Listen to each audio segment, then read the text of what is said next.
Good morning, everyone, and happy Friday. Welcome to the opening drive on 101 ESPN in St. Louis, where it's 7 o'clock. Time check brought to you by Clarkson Jewelers, an officially licensed Rolex jeweler. Brooke Grimsley is here, Super Bowl champ. Kerry Davis is here, and I don't know if you just heard Michelle Smallman defending Scott Rowland. Yeah. She texts me during the break and says, you should use that sound and rip him a new one on your show. Maybe we should do that. That is not a bad idea. Good morning, kids. How we doing? Morning. Hey. Morning. 60s today here in St. Louis. Golf weather again. Right now, it is 49, and this afternoon at 2 o'clock, it's going to be 62 degrees. Yesterday was beautiful, and another beautiful day today. Wow. And this is December? How about that? How about that? This is December? It's amazing, isn't it? Yeah. We've got this weekend, and then next weekend, and then Christmas weekend. How about that? Yeah, Seriously. It's getting here in a hurry. It's going fast. It's pretty darn fast. Yeah, it is. Here's what we got coming up on this show today. We're going to talk to our buddy Jay Delsing, Jon Rahm, making the move for a few bucks to the Live Golf Tour. We're going to talk to Joey Vitale at 8:15. The Blues take on the Columbus Blue Jackets tonight. 5 o'clock pregame, 6 o'clock faceoff from Columbus here on 101 ESPN. And then at 9:15, we're going to talk to our friend, the athletic director at the University of Missouri, Desiree Reed-Francois. So that'll be fun. Looking forward to that visit. A lot coming your way here on 101 ESPN.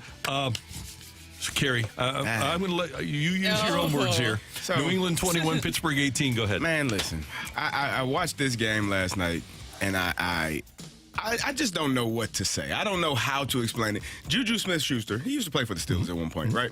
Pretty good receiver. Not elite in terms. You know, he's a really good receiver. Had his most yards he's had all season. Had 4 catches for 90 yards. Kind of problematic, right? Running the ball for the Pittsburgh Steelers, we don't want to do it. No, we got our second string quarterback in there. Why would we want to run the football effectively? What good would that do? Najee Harris, 12 carries, I believe. Jaylen Warren had 8 carries. Just not going to run the ball or commit to it. And so, no, I'm sorry. Jaylen Warren had 7 carries. It's not good. They had 39 yards, 40 yards between Najee and Jaylen Warren. What are we doing offensively? Mitchell Trubisky, I think the Pittsburgh Steelers wore black uniforms last night. It's hard to tell at times because the ball was going all over the place. It looked like he was throwing into the white jerseys and was unable to complete a pass. So that's that problem. And then defensively, we do get an interception. We got an interception and had an opportunity. Mykal Walker, you have an opportunity to score. Your offense can't score, man. Don't let Ezekiel Elliott walk you down. Don't let him. You're a defense. Go score. Go score. Because your offense couldn't do it. And so if you watched that game last night like I did, and if you are a Steelers fan, you woke up today just feeling disheartened, disappointed, distraught, devastated. I just got a lot of words. The Steelers, 2 weeks in a row, you lost to the Arizona Cardinals last week. And now you lose to the New England Patriots this week. Both of those teams had 4 wins combined, I believe, going into the game. 4. And you lost to both of them at home. New England only scored 13 points in their last 3 games combined. And you gave them 21. Unbelievable. Yeah. By the way, here's one of their. Is this deep breath in? We'll take a break during one of their touchdowns. Zappi throwing, caught, Henry, touchdown.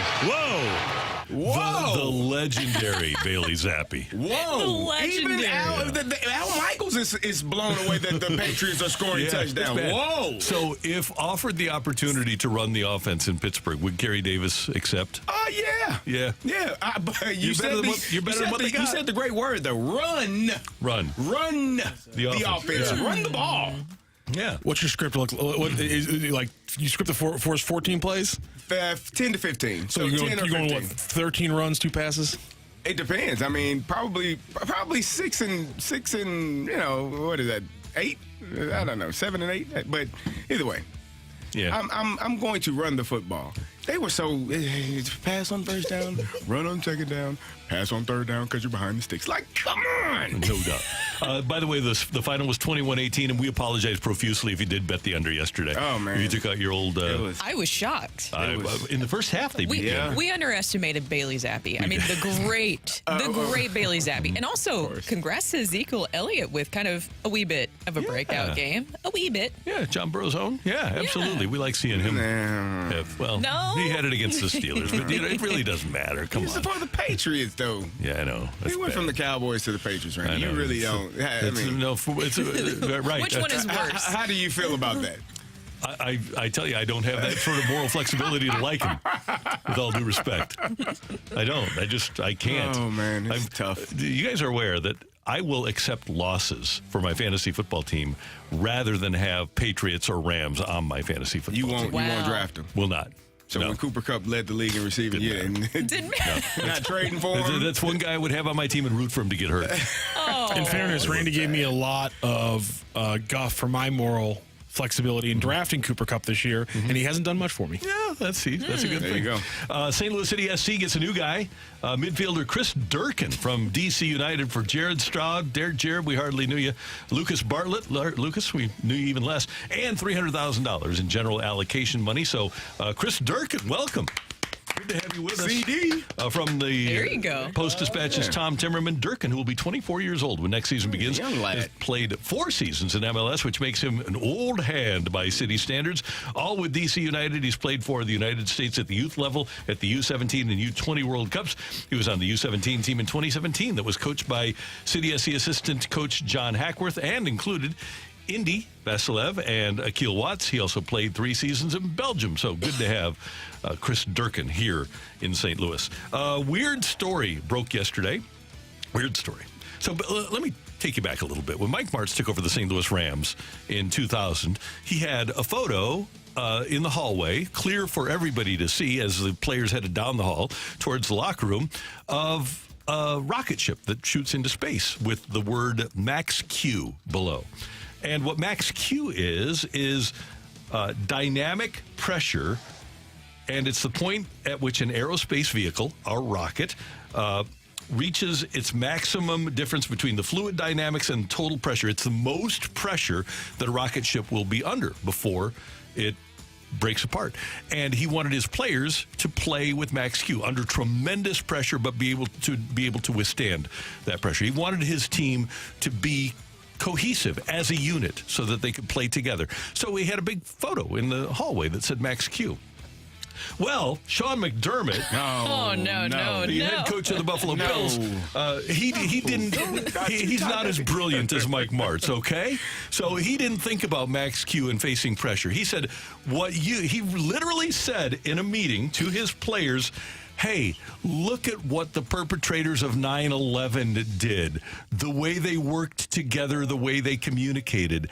This is what Sean McDermott said to his players in a team meeting several years ago, and this has been confirmed by a site called Go Long, which broke the story yesterday. It's a 3-part series as to why the Bills should fire Sean McDermott, and also confirmed to ESPN. Well, obviously, Sean McDermott finds out about this story. His PR guy tells him, and he comes out to have a press conference about why he said what he said. I want to reference the team meeting that has been brought up. My intent in the meeting that day was to discuss the importance of communication and being on the same page with the team. I regretted mentioning 9/11 in my message that day, and I immediately apologized to the team. Not only was 9/11 a horrific event in our country's history, but a day that I lost a good family friend. Everybody in this room is cringing. Even I'm cringing, and I don't cringe. What a horrible analogy to make with any group of people in the United States of America. Yeah. What the hell? I don't know. I mean, he was asking the players, what tactics do you think that they use to get there? And then I guess he asked one player, what do you think was the biggest deterrent or the hardest part of it? And the player said TSA. And so the group kind of laughed. It was to break up the uncomfortableness of what they were dealing with in that meeting. That's weird. B, the fact that the story comes out in 2023 and it happened in 2019 lets me know that Sean McDermott is about to be fired. That's all that is. So they're looking for reasons. Searching. And you did this 4 years ago. Do you remember? And so he'll be on his way out, especially if the Bills don't make the playoffs. This is it. But if you're Sean McDermott, why not use the surgical precision with which the U.S. military went in and killed Osama bin Laden? That would be a better way. They had to communicate. They had to go over walls. They had to go into a house. They had to do everything right under extraordinary pressure. Why not use that one? I mean, there's a million other examples that you could. A million other examples that are a little less controversial. But CD, I think you're exactly right. That firing is right around the corner because it's like when you go and search on social media that now and try to find that something that somebody said wrong. It feels kind of like that. The bad news is coming right behind this, that he's going to be fired. And Brooke, the story is so damning because they interviewed 25 current and former coaching staff members and players, and I thought the most notable was a former assistant to McDermott said, "You're already dealing with the other team and having to have everything in line, and we're actually having to battle against this head coach too to try to win football games." Wow. That's ridiculous. Yeah. That's not great. He's going to lose his job. That story coming out was not done by mistake. Oh, no. They are getting him out of there. Yeah. Sooner rather than later. Can you imagine it happening like right after this, like it happens today, and be like, well, you Told you made those comments. Now we can get rid of you. That's ridiculous. And he is wasting, somebody's wasting Josh Allen there. I would think that he has to be the head of the snake, right? And that was a part of the story, too, is that Josh Allen's still 27. You got a chance. 636 texted and is like, you have D-Day right there. Right, yeah. That's the greatest example of you had to use an unbelievable amount of teamwork. Yeah, you can even throw in a little silence, hey, don't make sure no one's knowing our playbook or anything like that. There's a misdirection involved. It's such a better analogy for a football team in the first place, and it just isn't going to get you fired and excoriated publicly. It was a meeting where other people were in the meeting. It wasn't just players. If I'm getting that correct, there were outside. People in the meeting. Probably. They probably sunk down in their seats what is this? They doing football meetings? Hey, dude, Max Q. Just go steal Max Q. You know what, Randy? He's going to have plenty of time to read up on some things he could have used instead of that. He'll do that like he's in the shower. Have you ever done that where you were in an argument or you wish that you would have said something? Yeah. And then you're in the shower, you're like, man, that would have been better. That's exactly what's going to happen to him. It's TGIF on 101 ESPN. Brooke, Carrie, Randy, and Matthew. Coming up, the Blues start a stretch of 3 out of 4 against some of the worst teams in the league tonight when they're in Columbus. How important is this stretch for the Blues, who rarely win 2 in a row? That's next on 101 ESPN.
Blue Jackets tonight, 6 o'clock face-off here on 101 ESPN. The pregame coming your way at 5. The Blue Jackets have the 5th worst record in the National Hockey League. The Chicago Blackhawks now have the worst record in the National Hockey League. The Blues are at Chicago tomorrow, and then after a game against Detroit, and the Red Wings are playing well this year, punch a Red Wing fan in the face day next Tuesday.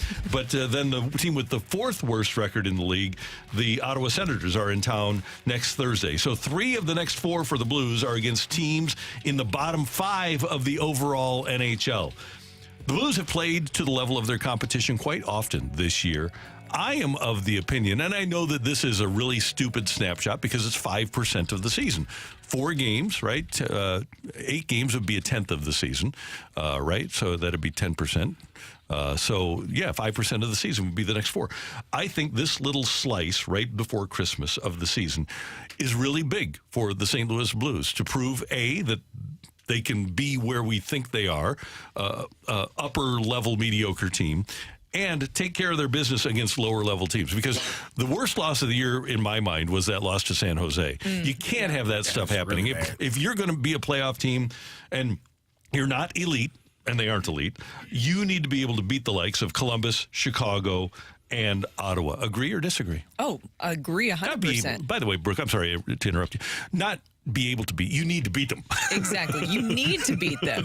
I just want to get through this quirk of where we keep having this up and down because you're expecting it at this point, right? And if we're expecting it, do you think that that's also in the players' heads of where they're almost expecting it? You can say that you're not trying to think about it, but then it gets to the point where it does kind of mentally affect you, kind of like when we were talking about with the power play. If you know that, okay, we win one game and then we go and lose it. We win and you're thinking about it so much, that can be a little bit of a distraction when you're just trying to focus. I mean, CD, you know, as a former player, is there times where you don't want a quirk get to you, but then it happens? Yeah, I don't know. Like, this team it's confusing because you know that they have the ability to go and play in Vegas and have a really good game and win that game. I don't think the game that they lost against Vegas a couple of nights ago was terrible in terms of effort for the first 30 minutes or so, and then it just kind of, you run into a team that's better than you, that happens. But when you were talking about that San Jose loss, going there, losing in the manner in which they did to a team that at the time only had 2 wins, they had lost 3 games before you. They had lost 10 in a row, 1, 2, then lost 3, and then lost 3 more after you. So it's like, who are you? You know, and it becomes frustrating when you're looking at a team with, you feel players that are young and can be ascending to become really good players.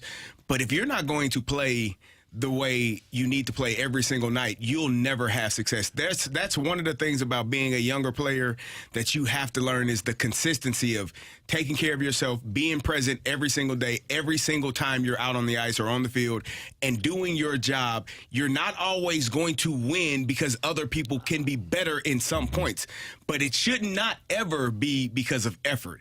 It's just, man, that guy was better than me on that play. I got to get better on the next one. So somehow, some way, they have to figure that part out. And it seems to me that the Blues get into a situation where, when we talk about effort, I am a firm believer that for 82 games in 6 or 7 months, it's really hard to give 100% every single night just because of the vagaries of the schedule. But that being said, you should be able to give 80% every night. And these are teams where if you're giving 80%, maybe you should never give 100%. But if you're Back giving to one of your pillars. It is. Yeah. Was that number 4? Yeah. If you're giving 80%, the 3 of these 4 games, and maybe even give 100%, give 95% in the other against Detroit, maybe win all 4 of these. But the effort needs to be more consistent because it seems like rather than 80 against San Jose, maybe in the last half of the game the other night, you're giving like 60% effort, just kind of floating. It's a hockey term, floater, eh? And I don't think the Blues are good enough. There are teams that are talented enough to float for a while. Look, Vegas did it. Right? Mm-hmm. Vegas did it for the first 30 minutes of that game. They can float for a while and then allow their talent to take over. The Blues can't turn it on and win a game when they decide to. Well, that's why I was saying that with the in-game adjustments, we see them make game adjustments from game to game, right? But sometimes the in-game response hasn't been fully there, and maybe that does have something to do with this being a younger group and them trying to figure out how to build up that consistency with momentum. But it was so just encouraging to see the Blues with that victory in Vegas. That was such a great game. That was such a great game for Jordan Binnington. And then you follow up with a good first period when Vegas comes here. And then it just felt like the floodgates opened, and they really didn't have much of an in-game response. The penalties just started piling up. I mean, it was like 13 minutes and 20 seconds. They allowed 49 shots on goal. 49 shots on goal. 18 of them came on the power play. That tells you right there that the floodgates just really open up for the Blues. And so maybe that's what this is. You build up some more consistency with this top six. These guys get a little more comfortable, these younger guys, and you can start to build up some more of that consistency and momentum. 49 shots, like you said, 18 on the power play. You had 8. They had 8 power plays. So, I mean, they had plenty of opportunities to get those shots against the Blues. Just not, careless penalties at times, I'm assuming. Just not things that you want to do. You don't want to be down a man and trying to battle. And we talked about it with Pavel Buchnevich having the most time on ice in that game, but a lot of that came on the penalty kill. So how much energy do you have when it's 5-on-5, or if you are on a power play yourself? It's hard to scrape and claw when you're down a man for a lot of the game like they were in that game. I think one of the good things that's happening is we're starting to see a little bit more out of Jordan Kyrou every game. Had 3 shots the other night against Vegas, had 3 shots in the game before that, 5 in the game before that. Early on, we had too many games where Kyrou was just not getting an abundance of shots on goal. It seems like now he's kind of battling a little bit more offensively and getting shots on net. And hopefully some of those will start going in. Yeah, Jordan Kyrou, I think it's been encouraging. It's not the goal scoring they're wanting, and he's even talked about that in recent interviews, but that's going to come for him. And at least I think that he has improved more as a two-way player, which is something that you would like to see from him. The goal scoring is going to come. We've seen Jordan Kyrou and his abilities. That goal the other night that he had, that was a Jordan Kyrou goal, where you just saw the skill on display, his speed on display, where he's able to beat guys. That was a Jordan Kyrou goal, and that's going to come more from him. And we saw last season, it took him a little bit to warm up, and this year he is making some improvements. And at the same time, luckily you are having a young player in Jake Neighbors step up. That has been one of the best stories in these last few games, is Jake Neighbors being able to handle the top line minutes, and he looks comfortable, he looks at ease, and he looks like he belongs there. He's got a weird stat line, 10 goals and 1 assist. Which is, he's a goal scorer. There's nothing wrong with that. He needs to be on line with Robert Thomas, where Robert Thomas doesn't want to shoot, right? He just wants to pass. So have one guy that loves to pass and not shoot, another guy that loves to shoot and not pass. You're golden. There you go. And the weird thing about Neighbors is that he's a really good passer. When he gets going, I think he's going to be a really nice all-around player. He's not afraid. He doesn't have fear. Do you guys notice that? Yeah, and it's great. And he's just a kid. He's 21. He's 21. Yeah. So he's another guy that there's a lot of meat on that bone for him to ascend and turn into a really good player. When you're looking at this Blues team, this roster, are there players that you feel like need to pick it up, step it up, need to get going a little bit more? I know Kevin Hayes scored in the last game, but he's a name that you kind of, when you talk about floating, it's like, is he here? Is he not? I don't hear from him a lot. Oscar Sundqvist, when he's on the ice, he's there. Like, there are guys that fourth line, when they're on the ice, that they're there, their presence is felt. But then there are times where you're looking out there, you're like, he was out there for 45 seconds. I didn't even know. Yeah. It isn't going to happen with Verona. Right? Yes. We thought I didn't even. Yeah, he's 10 goals in 20 games last year, and I thought, okay, well, they got a chance to have a pretty serviceable player. It doesn't look like he's even going to get a chance to play anymore. The only thing, and it's happening now, we're seeing it with Colton Parayko. I had a conversation at a game a few weeks ago with Jeremy Rutherford. I said, you know what the Blues are missing is that guy that when everything is going bad, you just get the puck to him and he settles everything down. And it looks like because Petro was that guy and Al McInnes was that guy and Pronger was that. We've been blessed, spoiled by number 1 quality defensemen over the years here in St. Louis. And Parayko had kind of been that guy in the playoffs in 2019, and I said, we're really missing that guy. We talked earlier about taking a deep breath, right? Where you just get the puck on his stick and let him carry it out of the zone, and everybody can just kind of relax, and we'll reset because we're a mess right now. Parayko is becoming that guy. And I don't know why, I don't know how at the age of 30, and he's been that guy before, but he's that guy where, okay, things are going bad. Things are spiraling like they did the other night, and it didn't really work very well. This is what was happening against Vegas, where you just need to get the puck to number 55 and let him handle it for a little while. I remember Kenny Anderson. Or no, it was Penny at Memphis. Oh, yeah. Penny yeah. Hardaway. And Spoon would say, Charlie Spoonhour, the late, great Billiken coach, the Billikens would play Memphis. He said, they just get the ball to number 3. They got a problem. They just get the ball to number 3, and he settles everything down. That's what the Blues need, and they need Parayko to become that guy, because I think Justin Falk is playing well, but I don't think he's that guy. I don't think Krug is that guy. He's a nice power play specialist.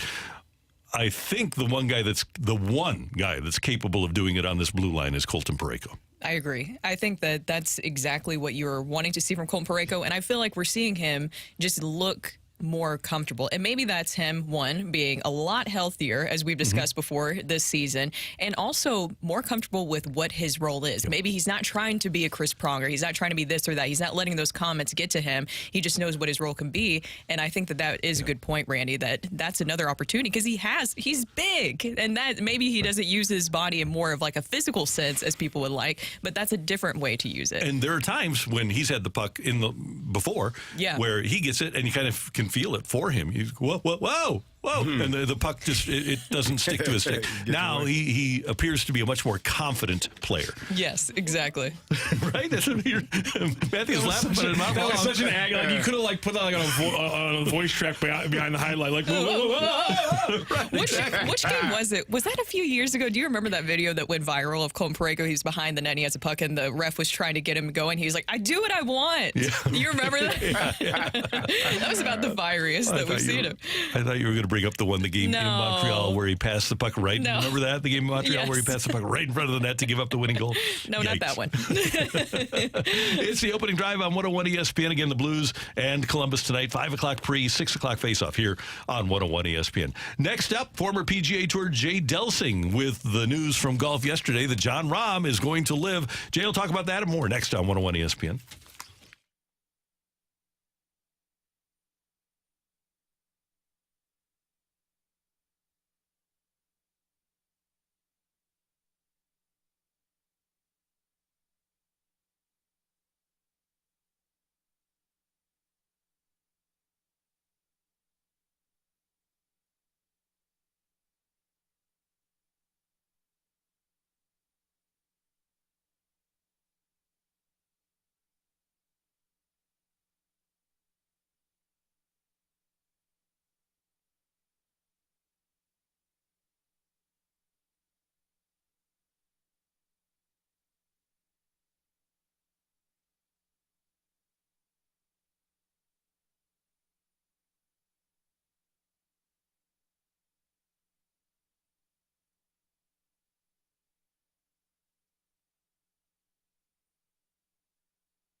This is Rocky with your Sports Center update, driven by Johnny Londoff Chevrolet and Johnny Londoff Autoplex. Last night, NFL week kicks off again. Thursday Night Football, and again starts with a bang as the Patriots erupt for 21 points in the first half, and then in the second half, their offense goes punt, interception, punt, but they still beat the Steelers 21-18 in last night's game. Yesterday, STL City SC agreed to a trade for midfielder Chris Durkin from DC United. They're trading Jared Stroud, Lucas Bartlett, and $300,000 in general allocation money. Blues back in action tonight against the Columbus Blue Jackets. Puck drop at 6 p.m., which means you can catch the pregame show right here on 101 ESPN starting at 5 p.m. That is your Sports Center update, driven by Johnny Londoff. Find your road and shop 24/7 at londoff.com and londoffautoplex.com. Are you kidding me?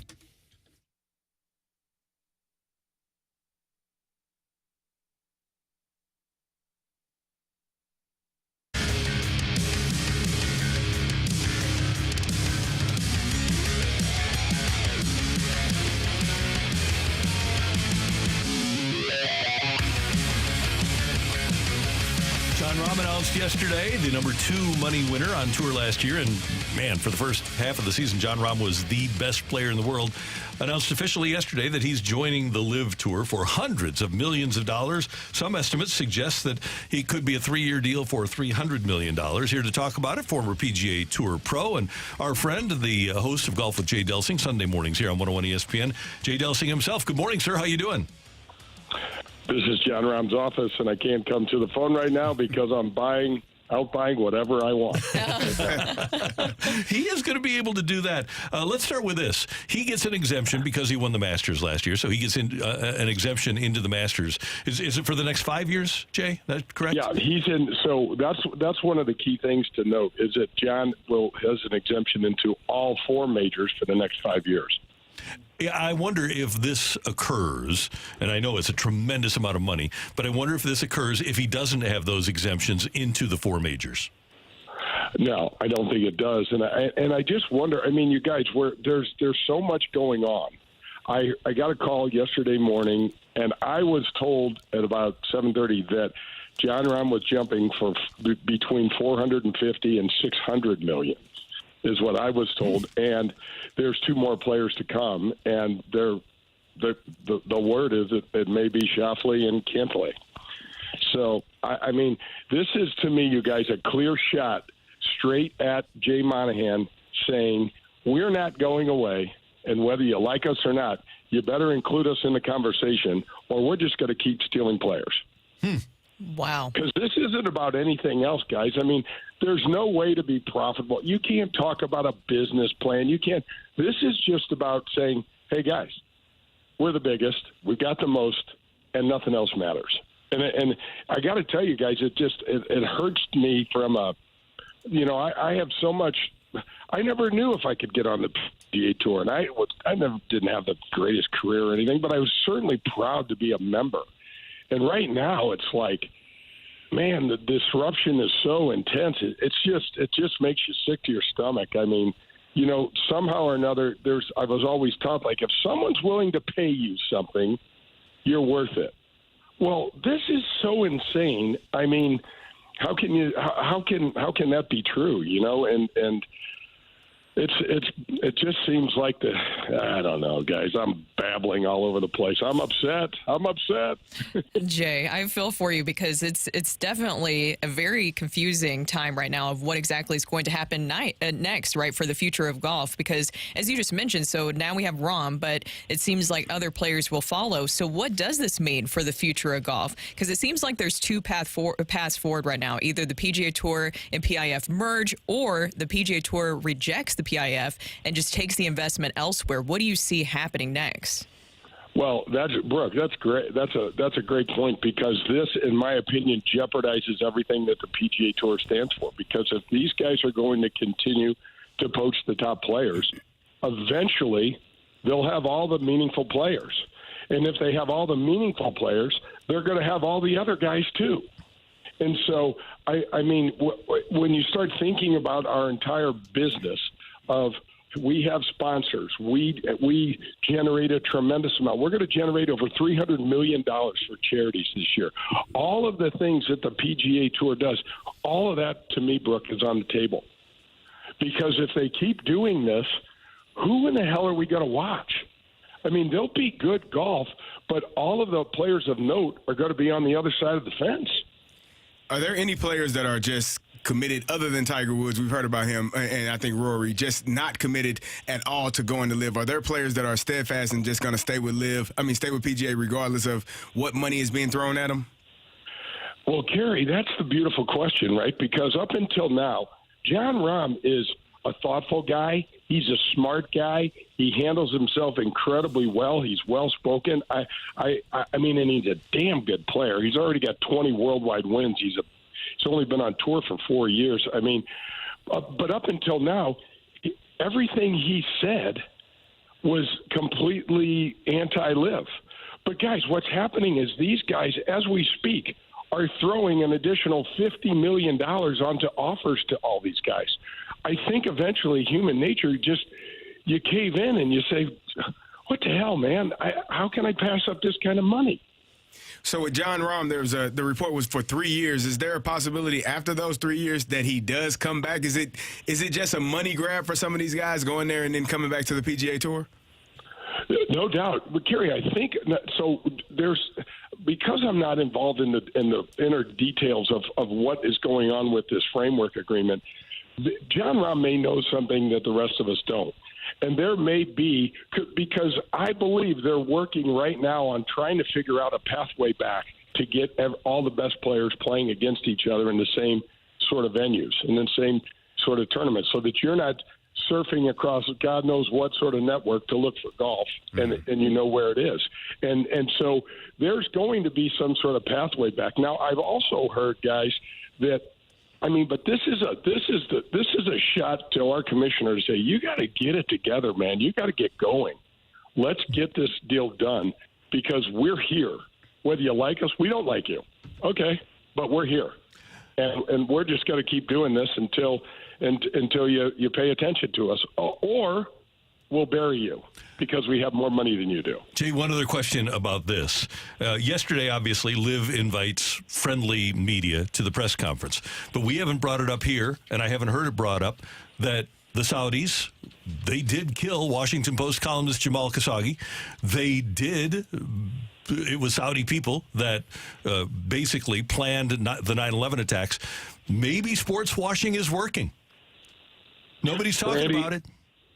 I'm telling you, look at what they've done in the EPL. You know, with my nephew Taylor Twellman, our family's heavily involved in soccer. Guys, they have been slowly and brazenly stealing their players. They offered Mbappe, I don't know how much money. They offered Messi. Somebody said they offered Messi $1 billion, and he turned it down to go to FC Miami. So they're doing it. It's in F1. They're doing it in all sorts of sports. They're doing it in the MMA. And to your point, Randy, here's a crazy stat that I was looking at the other day, you guys. Of the 30-some-odd sponsors we have on the PGA Tour, 27 of them do business with Saudi Arabia. Wow. See, there you go. And That's all we need to know. When you start talking about hypocrisy, is it? It's just the problem with it is, you guys, is you can't believe anyone. I'm going to stay. Well, I'm not staying anymore because they just kept throwing another $50 million at me, and I just think that human nature, jumps in there, and you look at this amount of money, and you're saying, and for Jon Rahm, the biggest loss for Jon Rahm, guys, is the Ryder Cup. He's not going to be able to play in the Players Championship, and that's probably the second biggest loss. But the biggest loss for Jon Rahm, as it stands right now, is that he won't be able to play in the Ryder Cup. But watch.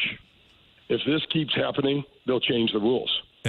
Because the Ryder Cup franchise, you guys, is worth billions of dollars just on its own. And if they start, eventually the Euros aren't going to have anybody to play. And the Saudis can just buy the Ryder Cup. The Ryder Cup is a PGA Tour event, right? No, it's a PGA of America event. So the PGA of America. Okay. Yes, so the PGA of America owns that. So that's the. But you offer enough. You offer enough for it, right? That's the thing, Randy. Everything's for sale, I guess. Everybody is for sale. Everybody has a number. The rumor about Jon Rahm has been going on and on for so long, and where there's that much smoke, I figured this thing was going to happen. But the numbers that I've heard are just incredible. So he plays 14 events next year, and he's going to probably be paid $200 million. I mean, we're getting to the point where we're getting so grossly overpaid, you guys, it's disgusting. You can say... we're so out of whack. Don't say we're being grossly overpaid. Maybe you're being grossly overpaid. Yeah. Well, this we is not, I keep sending my phone number to Greg Norman, but I keep getting that rejection text. I'm like, well, all right. Hey, Jay, who do you have on the show on Sunday morning? I've got the CEO of the PGA of America, Seth Waugh, who used to be the CEO of Deutsche Bank. So they sponsored a PGA Tour event on the playoffs and up in Boston. And he's just a great guy. And we talked a lot about this and just talked a lot about the disruption. And, oh, man, we got so much drama in golf, guys. It's crazy. Yeah, we're looking forward to that on Sunday morning with you and Danny Mac. Jay, as always, great to hear your voice. Have a great weekend, and I hope you can get out and hit some balls today. Yeah, we might. I'm 60. I mean, I'm such a baby anymore, though. I'm going to have to bundle up. But anyway, thanks for having me on, guys. Have a great week. You too, Jay. Thanks. Jay Delsing with us on 101 ESPN. Coming up, get your text in to the Air Comfort Service text line. That number, 314-399-9646, 314-399. Yo-ho! Take it or leave it next for you on 101 ESPN.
Take it or leave it. Want to say something? Put it out there. You like it, you can take it. If you don't, send it right back. Get your text into 314-399-9646 and give us your take it or leave it. Brought to you by Gloria Lou Realty. Visit GloriaHasTheBuyers.com and start packing. That's my final offer. Take it or leave it.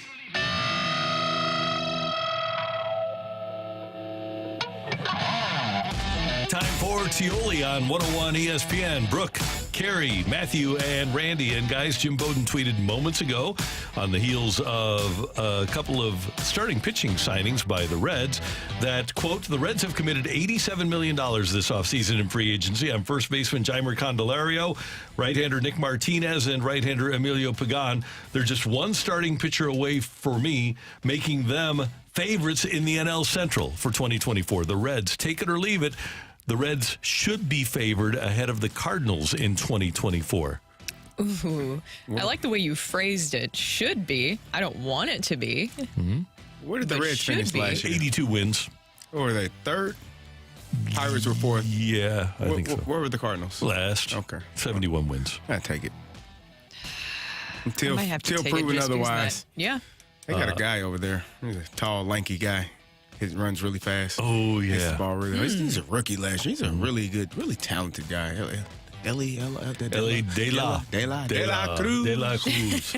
Yeah, I think at the moment, pending the Cardinals acquiring number one starting pitcher, I think I'm going to take it too. Mm-hmm. I don't think that you might have to wait a while for that one. Sorry. Darn it. He did it again.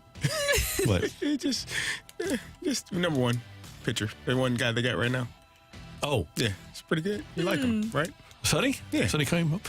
I like him a lot. Friendly guy. Going to be good player. Big time talker. Good guy for the Cardinals this season. I will say that. Did you say big time talker? Do we have? Yeah, so I'll give you a little statistic, Kerry Davis. Okay. You want a fun fact for you? Last year, the Minnesota Twins won their division with a record of 87-75. 87 wins, 75 losses.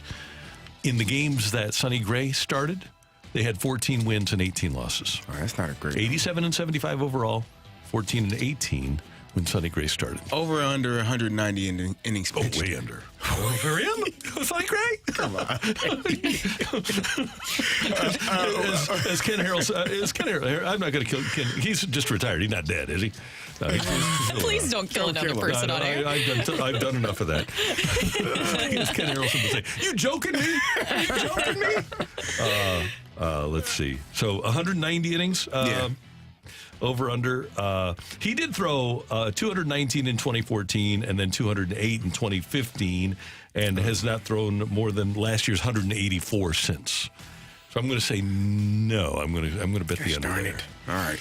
So there was some interesting news coming out of college basketball. Louisville star Tyler Johnson, his coach said that he sat out the first half of the game because he didn't have the right tights.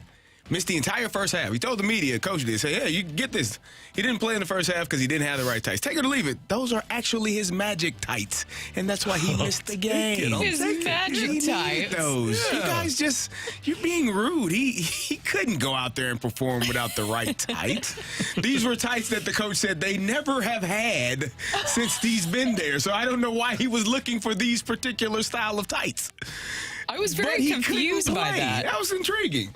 What the hell is going on with it? What, man? Hey, parents, do me a solid.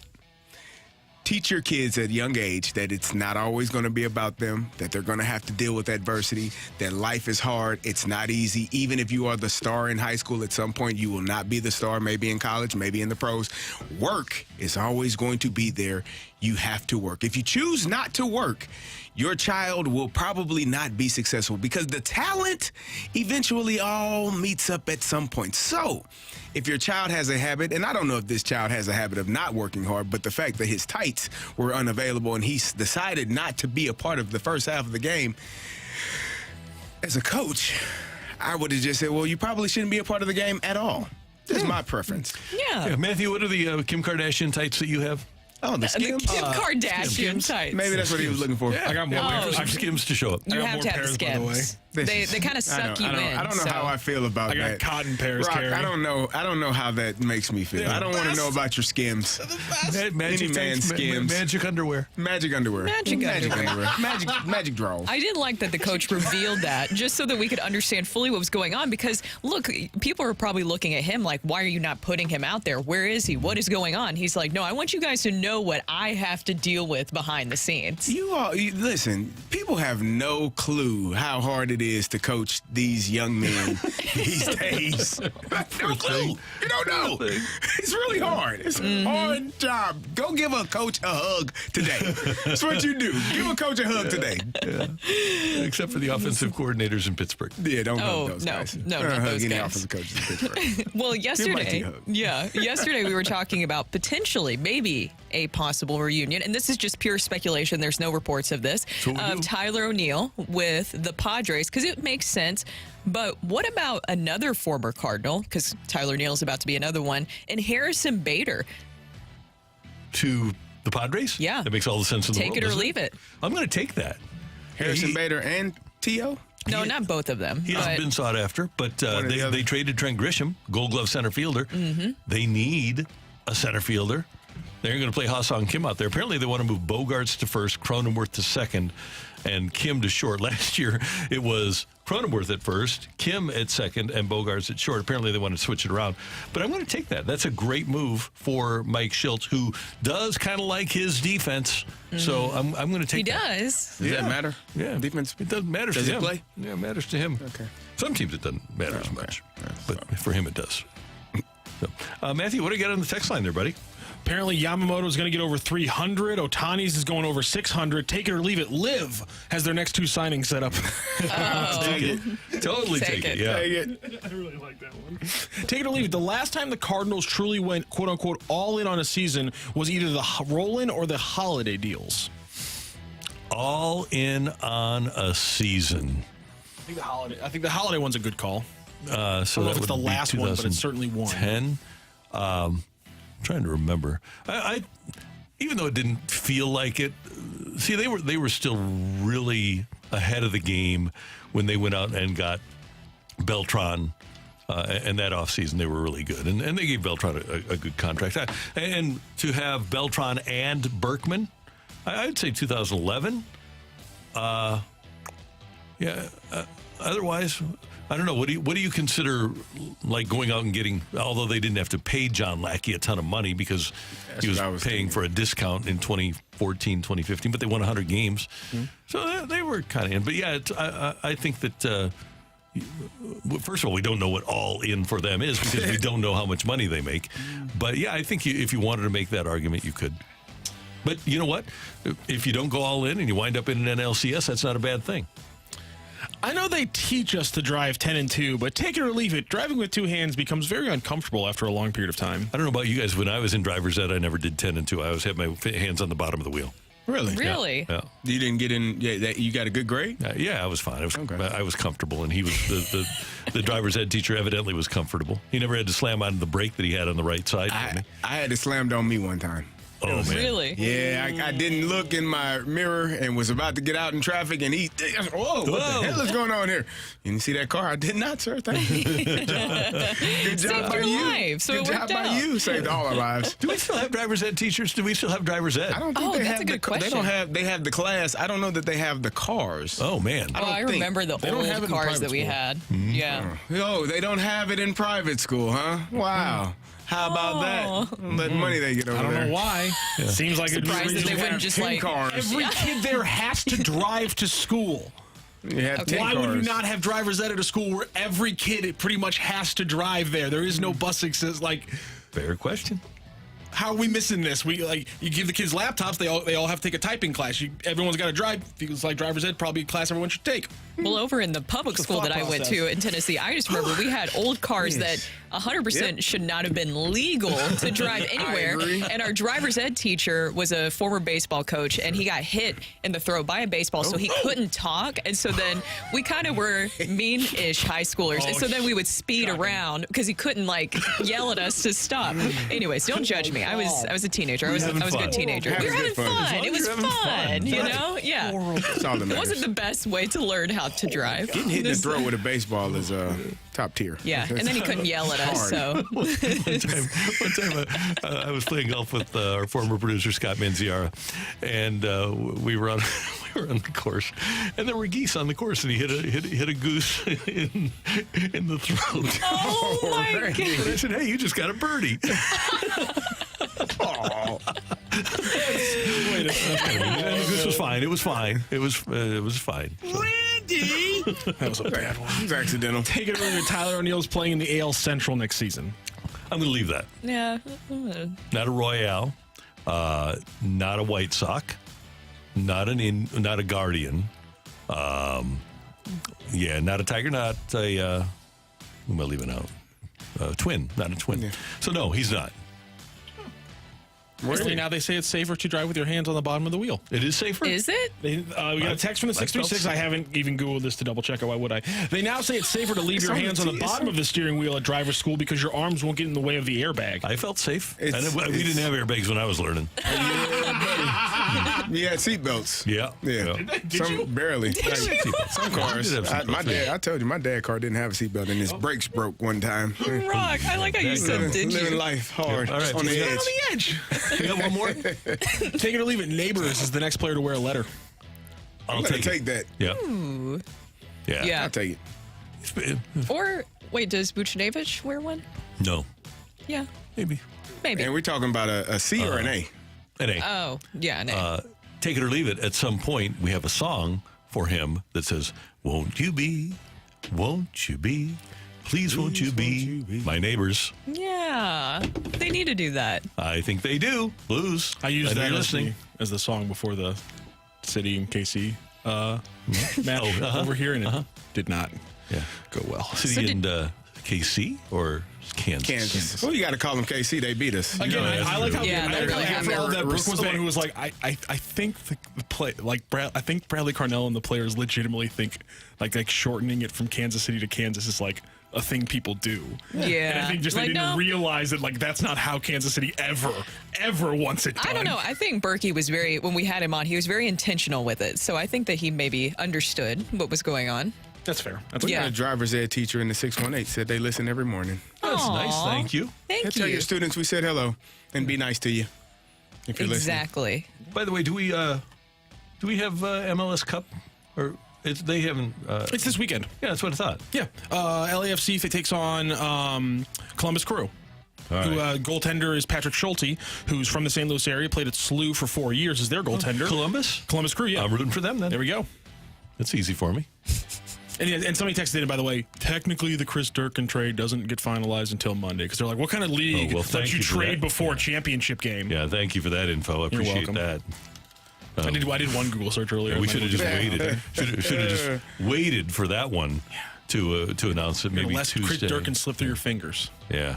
You know what? That's why I like Luke. Thanks for that technical information. Appreciate it. Coming up next, and we do appreciate your text to the Air Comfort Service text line. Hold on, I got to tell you what's happening. Hold on. Rocc had enough. Paul Goldschmidt's headed into the last year of his contract this coming season. So who's the Cardinal first baseman for 2025? That's next on 101 ESPN. This week, 101 ESPN has your Cardinals Holiday Pack hookup for the 2024 season. Cardinals Holiday Packs are your chance to secure tickets to many of 2024's highest demand games and promotional giveaways, including the 5-game bobblehead pack, the 5-game Cubs pack, and many more. Keep listening all this week to 101 ESPN for your next chance to score Cardinals Holiday Packs for the 2024 season. St. Louis Cardinals Holiday Pack tickets start at just $55 and are on sale now. Get yours at cardinals.com/holiday. Now at Menards, save big money on your next project. Find plumb, level, and 45 degrees quickly with a Johnson Levels Magnetic Torpedo Level. It's durable, easy to read, and glows in the dark, ensuring accurate results in both bright and low light areas. Get precise and efficient measurements with a 9-inch magnetic torpedo level for just $6.98 after $9 mail-in rebate. Prices are good through December 11th. Savings are a mail-in rebate. Some exclusions apply. See store for details.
Hey, if you're sitting around home this weekend and looking around the house and saying, you know what, we need to either downsize or upsize, I have a recommendation. One of the things that you need to do is call Gloria Lou with Your Home Sold Guaranteed Realty. And if you need a reliable and experienced and trusted agent, well, she's the one, and she does great work. Her name is her promise and really says it all at Your Home Sold Guaranteed Realty, because she is going to get your home sold. She's mastered the home selling promise by guaranteeing that she'll sell your home at your agreed to price and time frame, or she'll buy it herself, and that's guaranteed.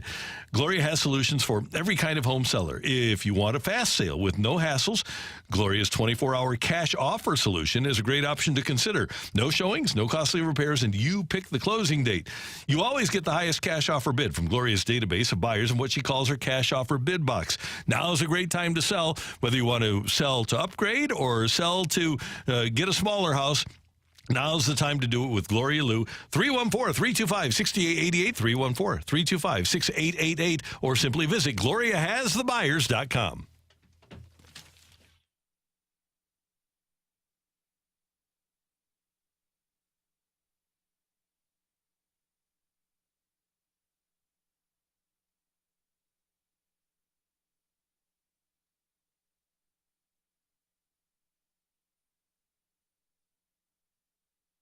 Stories. It's the opening drive's fresh take.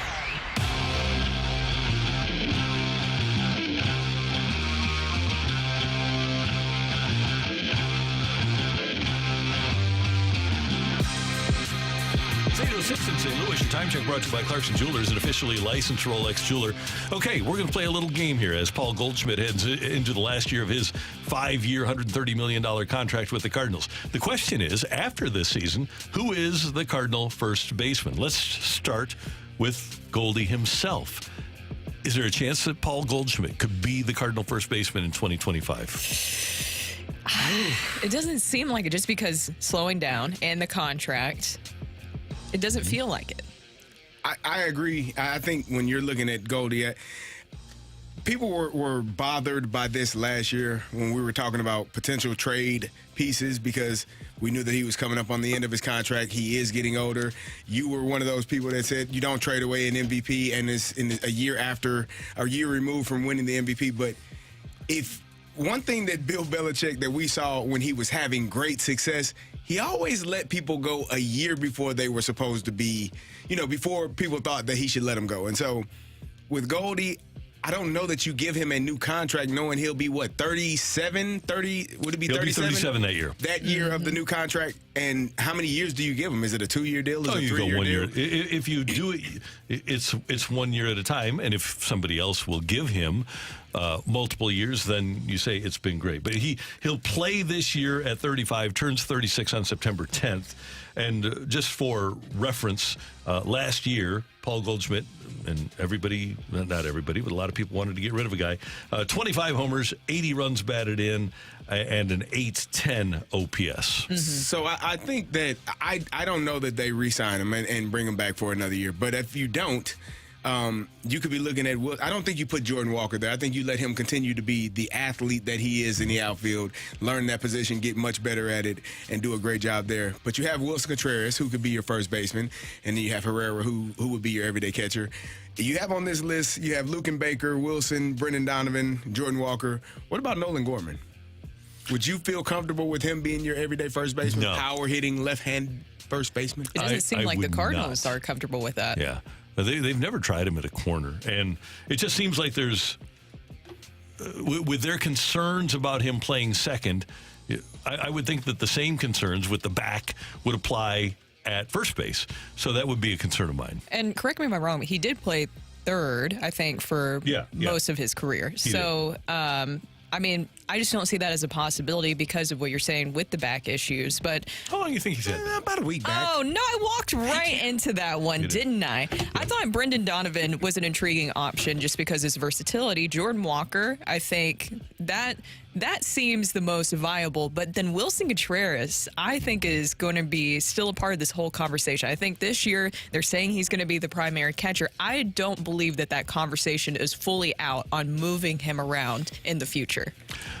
I wonder, though, with the athletic ability and the height of Jordan Walker, if he might be the guy, because they've already gone on record as saying they expect Victor Scott to be their opening day center fielder in 2025. Mm-hmm. Now, if he's your center fielder, I don't think having both Scott and Tommy Edman in your outfield offensively is going to give you enough. You're going to have more pop. But you also have Crash Davis, first-round draft choice. Is it Chase? Chase Davis. It's Chase. Yeah, but I like you calling Crash. But if he's around on opening day of 2025, then, and Tommy Edman would be heading into his final year before free agency, then you might be looking at Davis in right and Walker at first. My guess is that much like Albert Pujols, that the long-term solution for the Cardinals at first base is going to be Jordan Walker. Don't you want your first baseman to be a 30, 35 home run type of guy? Yes, I do. That's why I want to move him there, yeah. You think I don't know, do you think he can do that? I think he can be a 40 home run a year guy. Yeah. Jordan Walker? Oh, yeah. Really? Yeah. I feel like he's more of a 25 to 28 per year, which is not, I mean, that's great. Like 275, 25, 28 home runs. I just don't see the 30, 40 home run type of power hitter from him just yet. And maybe he can grow into that. But in his first year, based off of what I saw last year, I think he would be around 20, 25, 22, 25, 28, somewhere in that range. Hit 16 in 465 plate appearances. So if you get up to, and obviously not the ultimate mature hitter that he's going to be. He's only 21 years old. He still has to work on that launch angle, right? Yeah, true, right. Yes. And got it. If he's a 30 home run guy and hits to an 860 or 870, hopefully 900 OPS, I would take that at first base. But then you're going to need production. My thing is the power production would not be there if you have Scott and Edman in your outfield together. So somebody's going to have to be providing some thump in the middle of your lineup, whoever is playing right field. And that's what we've seen, right? Where sometimes that answer is not there offensively. We have had some people, somebody from the 618, we are getting this question a lot. What about Burleson? And that is an intriguing question of where does Burleson stand in this conversation? Because John Mozeliak was asked about Alec Burleson and where he stands in terms of sticking with the club or potentially being traded this offseason. And John Mozeliak said, these are the difficult challenges you have when you have a group of position players who are all looking for at-bats. We definitely like Burley, and we think there's a spot for him. But in terms of everyday at-bats, right now, something else, trades, injuries, etc., might have to happen first. I don't know what Alec Burleson is. Now, I also have to admit that in 2012, I didn't know what Matt Carpenter was. I thought Matt Carpenter was just a guy and a platoon guy. He winds up being a top 5 MVP. Maybe Burleson winds up being that sort of a hitter. I'm just not envisioning him as that right now. And by the way, for 2025, CD, you probably have the best idea because defensively they're going to be better if they can get Jordan Walker to where I think he can be as an outfielder. And you have Herrera behind the plate. Probably their best move is to have Wilson Contreras. I think so. I think for me, when you have an athlete like Jordan Walker, I don't want to say wasting him at first base, but you want a guy that can cover some ground. And if he's out there and you have Victor Scott in center field and Chase Davis out there at some point, that's an outfield of athletes that can get to pretty much any ball. I haven't seen Victor's and Chase's arm, but, Jordan Walker has a pretty solid arm. So it would be an outfield that covers ground, an infield that covers ground, and you would be pretty much set defensively. But we're all in agreement that unlikely, at least from our opinion right now, this is just opinion, that Goldy is back in 2025. I would say unlikely. Unless he has one of those years that he had last year, 2022, and, top 5, top 3 MVP candidate. Yeah, I don't know that you... The first thing I thought when I saw the Sonny Gray contract breakdown, $10 million this year and then 25 and then whatever, 35, was, Goldy won't be on the payroll in 2025. And that's why they backloaded the Sonny Gray contract. That was my first thought. I don't know if it's accurate, but that was my first thought. There is your fresh take here on 101 ESPN. Coming up, we get a chance to talk to our buddy Joe Vitale. Vitale? Joey V. Next on 101 ESPN.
plays a little differently. Just imagine how he looks at hockey. Whoa. This is The View from Vitale, brought to you by Scott Lee Heating Company, a proud Mitsubishi Electric Elite contractor.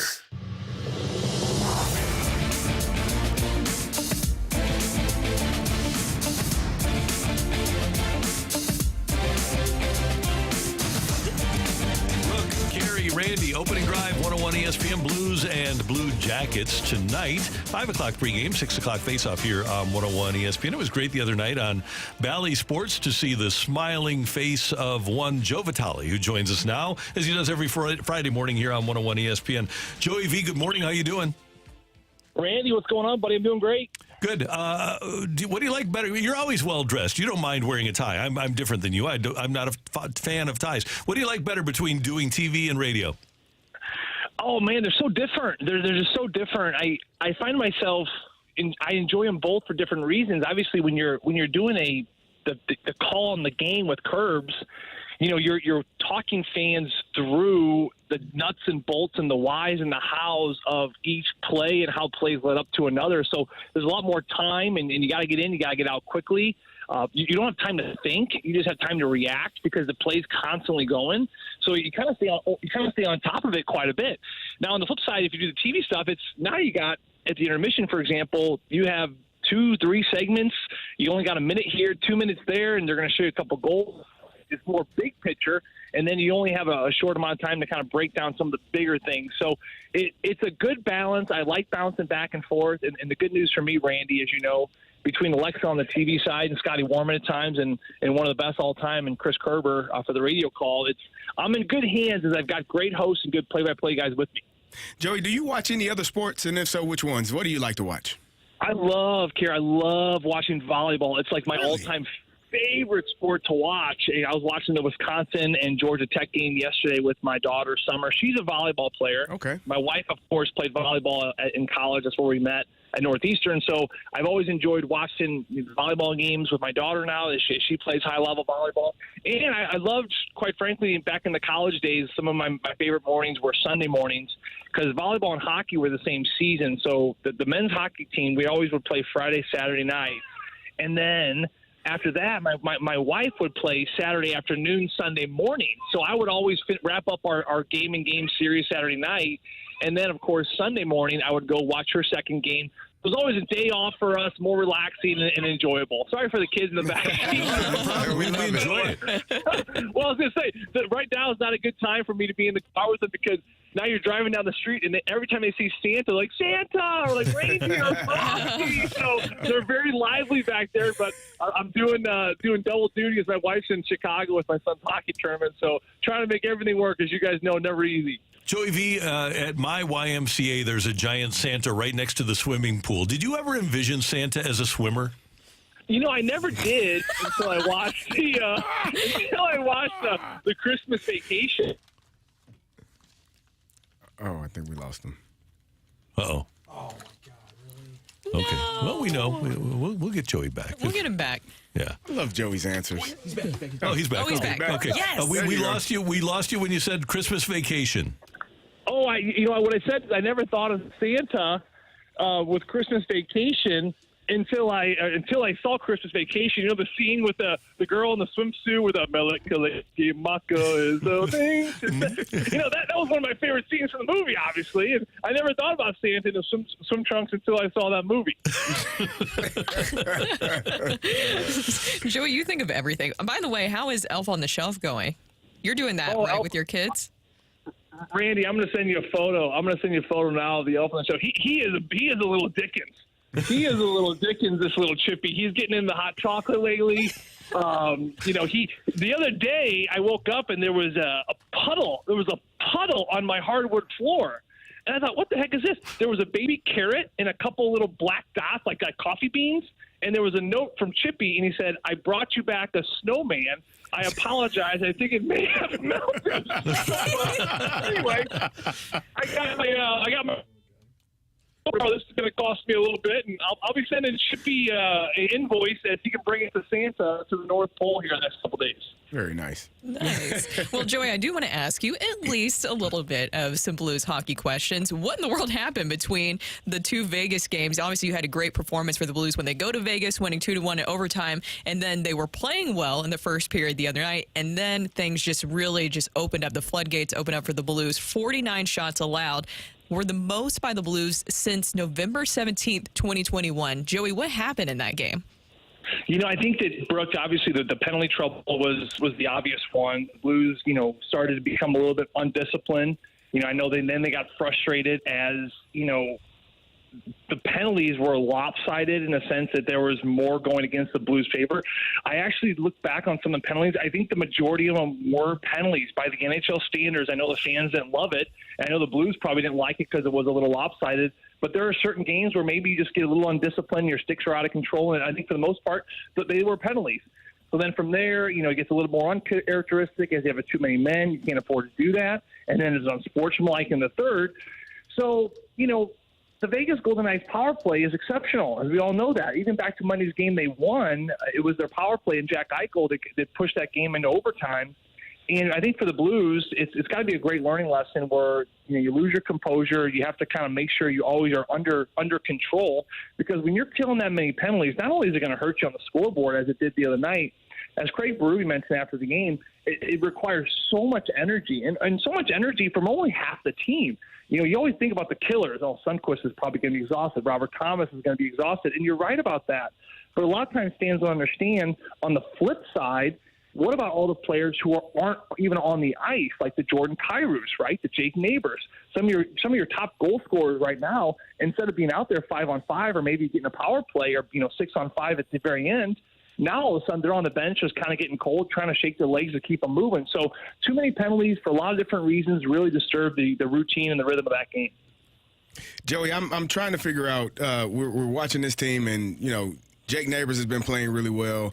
A few of the guys have been playing, some of the younger guys. Is there anyone that you think that you just want to see more from that just isn't showing up just enough and could help this team be more consistent? Kerry, I don't know if there's an individual that really comes to mind, but I think what this team really needs, kind of spin your question to something I've been thinking about. I think what this team really needs is that Keegan Colasar line, for the fourth line of the Vegas Golden Knights. I think that you look at the way they used to have that back in the day with the Sundqvist, Barbashev, Steen. That was obviously a special fourth line. You go back to the Reeves and the Porter days of even with Ken Hitchcock. Every team, I think, really needs that driver. When the game, maybe you're down or maybe you need some momentum or something needs a shift in the game, this is my fixer line. This is the line that Craig Berube can say, you three, go. You don't even need to tell them what to do. They know exactly what the game needs because they have a really good temperature, and then they're students of the game. And, of course, they got the work ethic to back it up. That was what was so special about the Steen, Sundqvist, and Barbashev line. Now, I think the Blues had something very close to this earlier in the year, and even Craig Berube called it that identity line, and it was Sammy Blais, Jake Neighbors, and Oscar Sundqvist. I think it's been a little bit disrupted for good reason, as you mentioned, Jake Neighbors, Kerry, because Jake Neighbors gets called up to that top line, and now he was the first Blue to double digits. Now he's got 10 goals in the year, so he's taken full advantage of his opportunity. But as he moves up, now in that vacant spot, we have a bit of an issue on that bottom six where I don't know if Craig Berube right now has that line where he can say, go out there and go get it. It also begs the question, do you end up maybe digging into Springfield a little bit? We haven't really had any call-ups. Knock on wood, the Blues have been very healthy. But maybe a Nathan Walker, someone with a little energy, a little zip, who can bring it to that fourth line is certainly something I think the Blues can use. All right, Joey V, last thing. In Take It or Leave It, Kerry brought up a player from Louisville, a basketball player, that couldn't play the first half because he didn't have the right tights to wear. You've told the epic story about about Sidney Crosby and his superstitions. Have you ever had a teammate or been around somebody who, because of a superstition or because of maybe wardrobe for the game, could not play, just wasn't able to go? Listen, I know Sidney Crosby was superstitious. I don't think anything would have prevented him. I don't think it would prevent any hockey player. No disrespect to that sport, but I don't think any hockey player would have the dignity, because there's this culture in hockey where you'd have to explain it to your teammates, and that is just a no-no. Like, I am not – like, it's hard enough for me when back in the day getting a haircut and then showing up at the rink the next day. I mean, you just get physically and mentally and emotionally abused through a haircut. And, but I will say the only wardrobe thing that was really not an issue, but it was just something to be aware of when we were in Pittsburgh. So we were the only team when we were in Pittsburgh to have one set of equipment. A lot of fans don't know this, but a lot of, like the Blues team, for example, they have their Centene set of equipment and they have their Enterprise set. They have two sets of equipment. They don't shuffle their equipment back and forth like kids do. So it's easier on the trainers when they're moving from practice facility to game facility, and then the stuff is just there. Pittsburgh, the Penguins, are the only team in the National Hockey League that only have one set of equipment. Why would you do that? Especially at the time, their practice facility, I think it still is about 25, 30 minutes away, so it's hard on these trainers. Well, the reason was because Sidney Crosby has a jock that he has used since he was playing junior, and this thing is like, it is a disaster. Like, it's hanging on by a thread. It reminds you of that, like, chewed-up dog toy, like your dog's favorite toy, like the eyeballs are sticking out and the cotton's everywhere. Like, that's what his jock looks like, but he refuses to wear any other jock. So because Sidney Crosby's jock, the training staff in Pittsburgh, they have their work cut out for him as long as he's in the National Hockey League. That's amazing. That's incredible. Joey V, you're the best. And I'm assuming that you're doing television tonight, right? I'm going to do the TV side. I believe I'm with the great Scotty Warman here tonight, and tomorrow Alexa Datt's going to be doing play-by-play for the SLU Billikens. So me and the great Scotty Warman will be on Bally here tonight starting at 5:30. Looking forward to it. All right. We'll be tuned in. As always, thanks. It's great to talk to you, sir. Have a great weekend. We love you. See you later. Thank you, three. I love you guys as well. Have a great weekend. See you, Joe. Joe Vitale on 101 ESPN. At some point, you got to do something about that, man. That thing, Sid's been in the league for a long time, man. Yeah, right. I wonder if it's changed. Like, at some point, it's got to fall apart, right? There's no way my it's cousin safe used to either. have. My cousin used to have a blanket that she carried around with her everywhere. Like, it was to the point where it was like a full blanket when she was born, and then it was just a corner right by the time she was an adult. And so, yeah, sometimes you got to. Just let go. It'll be okay. Let it go, or it will let go of you. Like 18 years for Crosby. 18 years of playing in the NHL. That's no way. There's no way that thing is still being held together. Like Joey said, that equipment staff is doing yeoman's work. Coming up, we've got the fight. Matthew, do we have a fighter or do we need one? Yeah, we have Preston from yesterday. Preston. Oh, yeah. I forgot about Back Preston. for more. Okay. Come and get it, Preston. Looking forward to it. The fight is next on 101 ESPN.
Hey, did you know that the gutters on your home might be too small? A lot of times the home builder will use the smallest and least expensive gutters.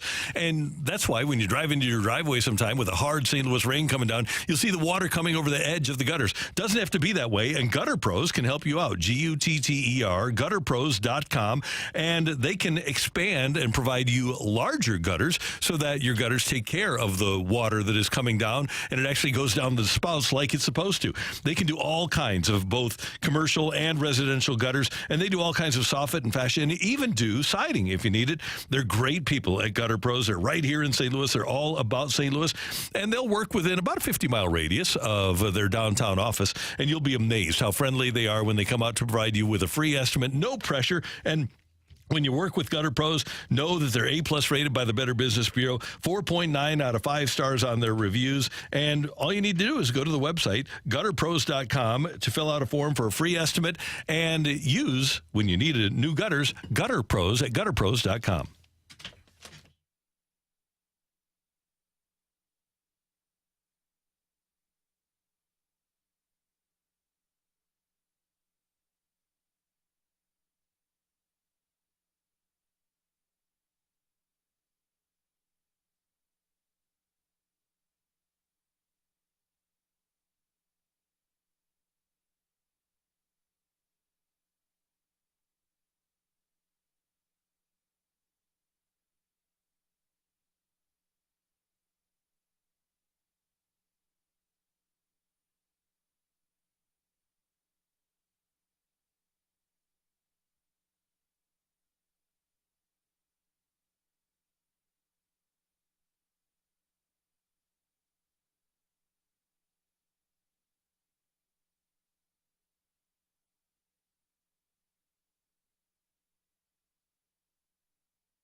This is Rocky with your Sports Center update, brought to you by Saliga Heating and Cooling. Yesterday, St. Louis City SC making a trade, agreeing to a trade, I should say. The trade will be finalized on Monday. They will acquire midfielder Chris Durkin from DC United for Jared Stroud, Lucas Bartlett, and $300,000 in general allocation money. Also, Blues back in action tonight. They face off against the Columbus Blue Jackets. It's a 6 p.m. puck drop, which means we'll have the pregame show right here for you on 101 ESPN starting at 5 p.m. And also, it's a basketball triple-header for your local teams on Saturday. First up, 11 a.m., the number 20 ranked Fighting Illini go against the number 17th ranked Tennessee Volunteers, Carey and Brook.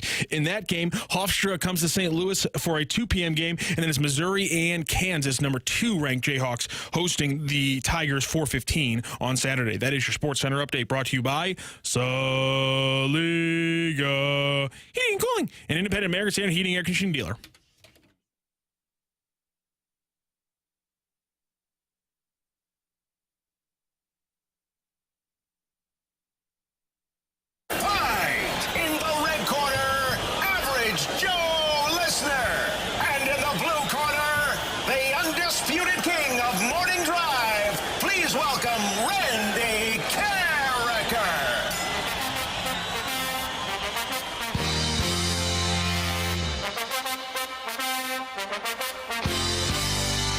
To the opening drive. I'm Kerry Davis, joined by Brooke Grimsley, and it is time for the fight. And our fighter today is Preston again. Preston, how you doing?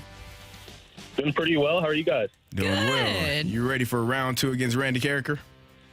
Yep. All right, here we go. On this day in 2015, the Cardinals traded John Jay to the Padres for which player? Brandon Moss, Jed Jerko, or Johnny Peralta? We're going to go with Johnny Peralta. What's the only franchise that's won NFL championships for 3 different cities? Is it the Chiefs, the Rams, or the Colts? Can you repeat the options again? Is it the Chiefs, the Rams, or the Colts? I'm going to go with the Colts. 5 different Stasnies have played in the NHL. Which one tallied the most points? Is it Peter, Paul, or Marion? Peter. Patrick Kane made his debut for the Red Wings last night. Kane left Chicago second in career points behind which Hall of Famer? Is it Stan Mikita, Dennis Savard, or Bobby Hull? Bobby Hull. All right, we'll go double check the score. We'll bring in Randy Carricker. Preston, how you feel? A little worse than yesterday, but no. Well, yeah. You won yesterday, so hopefully, there's always a chance. Randy has to answer the questions, and he doesn't get the option. So there's always a chance, although he does know a lot of things that most people don't know, which is why he does this. That's why he's called Megamind. It is why. Randy, say hello to Preston. Preston, welcome back. Great to have you with us. Thank you.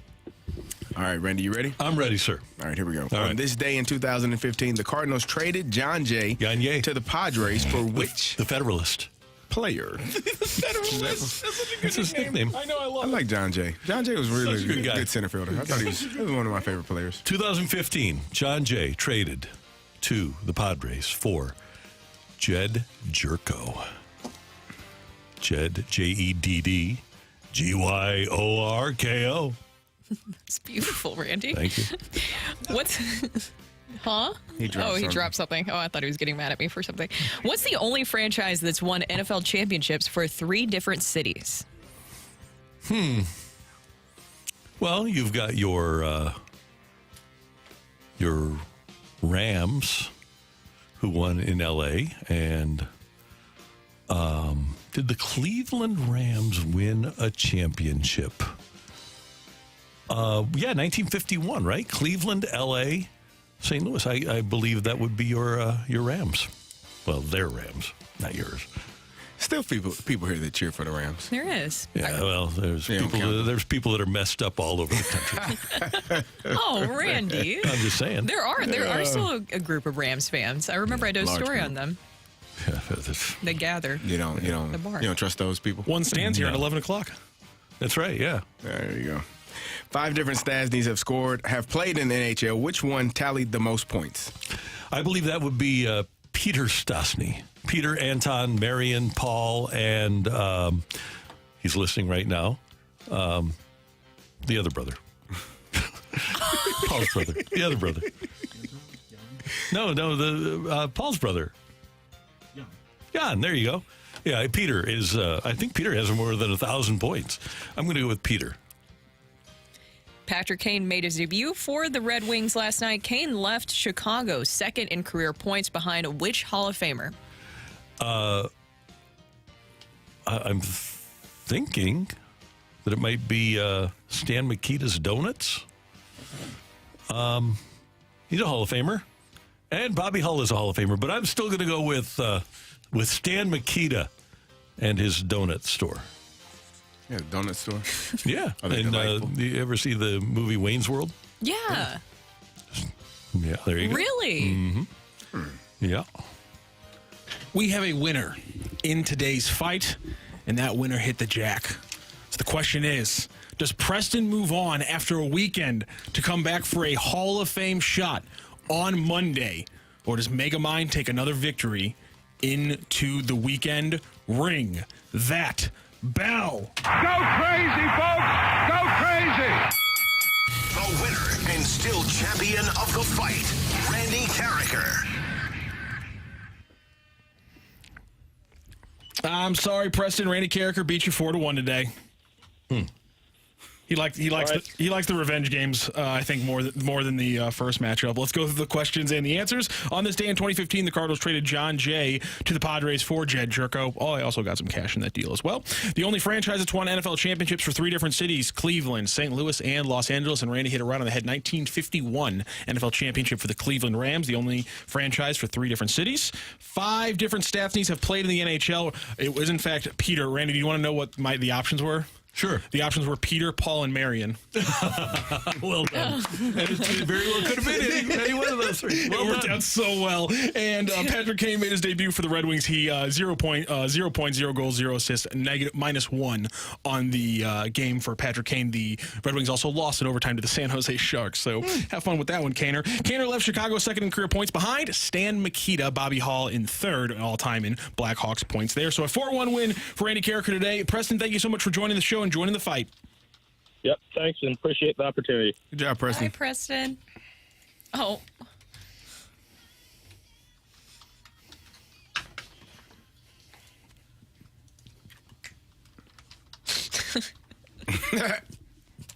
You haven't done this in a while. Yeah, you haven't. It's the weekend. I miss it. As they always say.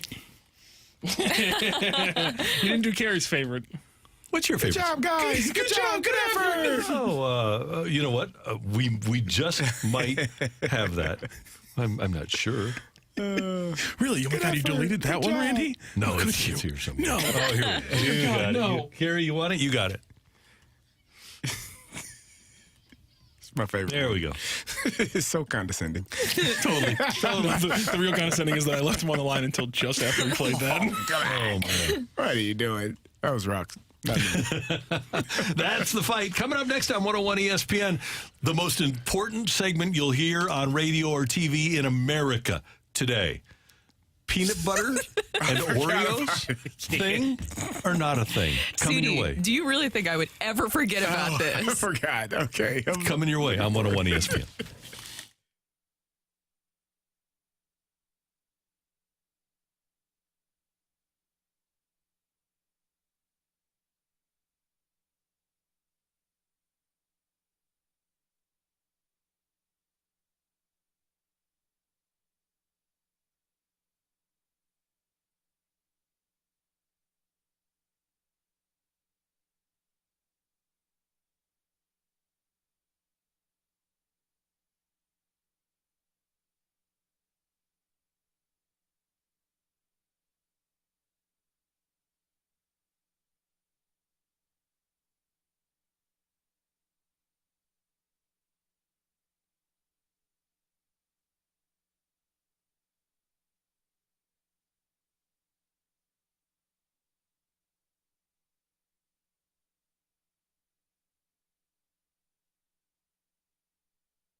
Carrie, Matthew, and Randy, I was out Monday, and these guys, they go off the rails and start talking about things other than sports. And I always tell them, I say, when Dad's away, you guys just talk sports because people that tune into the show, they only want to hear sports. They don't want to hear anything else.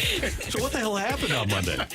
Well, so it was National Cookie Day on Monday, and we got into a discussion because the Rizzuto Show posted on X. They said, "What's better, hard or soft cookies?" And I was said coffee. I said Cookies, coffee. cookies, I was coffee, like, coffee. Oh, okay, got we're it. already done with this segment. It didn't take long. I'm going to go with, I'll go with hard. I was going to say coffee. Gary, you did this to me Monday, too. I was saying coffee. Don't do this to me. Coffee. Oh, my God. No, I was going to say coffee because I almost said coffee earlier, too, because I was thinking about coffee. Come on, guys. Get it together here. Hard or soft cookies, all right? And, of course, we all like... Gary, I'm about to kick you out of this room. I'm about to kick you out of this room. All right. And so we were talking about... Segment's going so poorly. Anyways, soft cookies. We were talking about how we like them. And then we discussed, though, hey, we do like Oreos, though. And then I suggested one of my favorite snacks when I was in high school was Oreos with peanut butter, and then you dip it in milk. And Carrie looked like he was about to puke. And so then this prompted a big discussion of if this is actually a thing. I thought this was something that a lot of kids tried because of the Parent Trap. I don't know if you remember that. Yep. With Lindsay Lohan. That was something that she had as a snack. Her best work. Oh, some of her best work, yes. And so I promised Carrie that I'd make sure that he tries this delicious snack. So today I brought in milk, which is lactose free because like that. Yeah, we all need that in here. Yep. And then I brought in Oreos and a jar of Jif peanut butter. Greg Warren will be proud. Yes, very proud. Brand new. Now, I did tell you guys, my fiance David, he got into the Oreos when I didn't even realize it. So he did eat a whole sleeve prior to this. Proud of you, David. Proud of you, David. And you hit him, so he found them. And he did. And he was like, All right. I didn't know I was not supposed to eat these. I was like, when do we ever have these many Oreos So you in the just house? put it on the outside? Is that how that works? Yes, you just lather it on there. Lather is Lather it on. scaring me with these Oreos. Oh and my peanut gosh. butter. Let's get our head out of the gutter, no, guys. I'm just talking about the Oreos and peanut butter. It seems like a lot.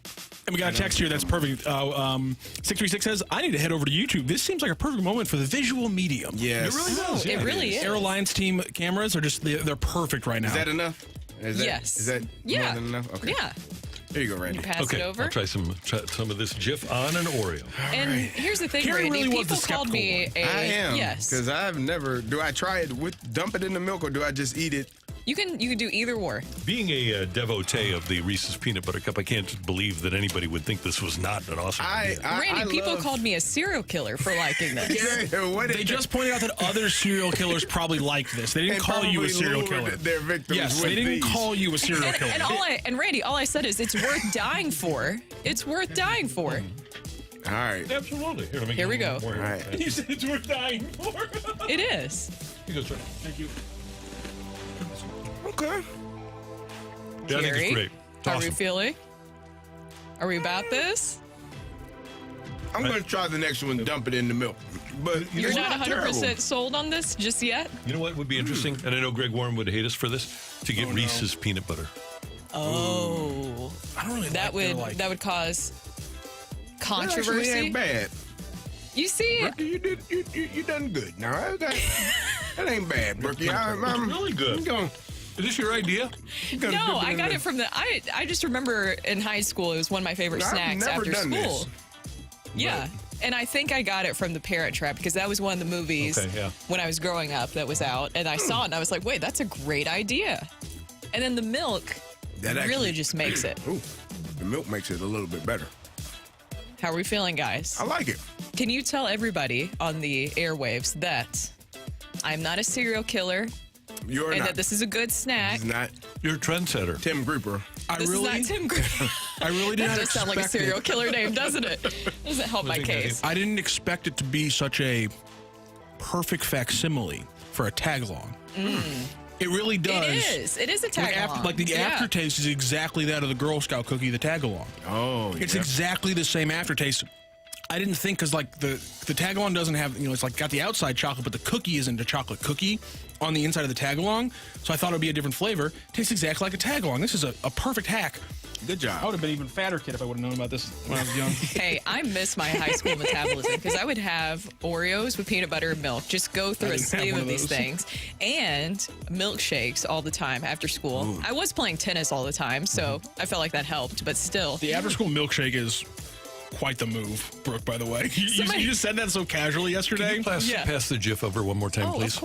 Of course. I like how everybody's just really enjoying this right now. Yeah. Somebody said from the 636, this sounds like something a serial killer would say, Brooke. and I told you guys yesterday, I took note of everybody who tried to call me out. And I know where they are. Where they are. Not going to follow you or anything. Just know that I know who you are. Yeah, it's pretty good. Good job, bro. Okay, thank you. Yes. How do you go about serial killing? Like, what's your MO? What would be my MO? Yeah. What? I would feel actually bad if like something happened. I don't know. What do you think is the best serial killer MO? No. As we're discussing this over Oreos and peanut butter. The easiest or like most efficient way where you wouldn't get caught? No, serial killers they want people to know about them, like Son of Sam and stuff like that. Oh. That's Kakashi H2O on the YouTube chat says, this still sounds like your mouth would be really dry, though. He's not wrong. But this is why the milk comes into the picture. I would tell you, the milk, not dipping doing that it, much. It softens it. Yes. It gives you. And then you can drink a little bit of the milk afterwards. I'm here for it. You're here for it? I'm all in. Somebody said, is this a seasonal snack? No, that's the beauty. You can enjoy it anytime. We got an earlier text that said, you don't need to do this. Peanut butter, Oreo already makes this cookie. I've had that cookie before. It's not as good as this. Like the Oreos, like peanut butter cookie that they make. It's not as good as this combination. Somebody said, Brooke is totally a poisoner. Surprise, guys. You guys asked if I was a serial killer, and then I brought in food. Enjoy your final snack. Sunshine. Everybody's thumbs up, though, right? I'm good. Thumbs up. Thumbs up on Oreo with peanut butter dipped in milk. Yes. Okay. Delicious. Go out and give it a try today. Try it this weekend. Absolutely. It's good. Head on over to your local Schnucks store. Download the Schnucks Rewards app. And with your Oreos and peanut butter and lactose intolerant milk, get 2% back when you use the Schnucks Rewards program. Buy double stuff Oreos. Yep. The Rush Hour Reset is coming your way next on 101 ESPN. No.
Hey, this weekend is going to be a big holiday shopping weekend, and if you don't know what to get mom or dad or grandpa or grandma, here's the thing. We're in December, and because we're so close, all you need to do is hop online at mysoundstory.com. And what Sound Story is a professionally produced hour-long podcast where you or one of your family members gets to tell their story to either Tim McKernan or Anthony Stalter or I. It's a conversation that includes their life experiences, how they got to where they are, their jobs, their spouse, all they've experienced. And with Sound Story, you or your loved one's voices and stories are saved for your family for eternity. And now you and your siblings can go in on a gift card for your parents and get them a Sound Story at mysoundstory.com. For a limited time, enter the promo code ESPN and get 20% off that Sound Story gift certificate. And you can listen to that podcast forever. You, your kids, their kids, everybody, for eternity. Just go to mysoundstory.com, enter the promo code ESPN to get this holiday special of 20% off a gift certificate for Sound Story. That's promo code ESPN at mysoundstory.com. Sound Story, for you, for them, forever.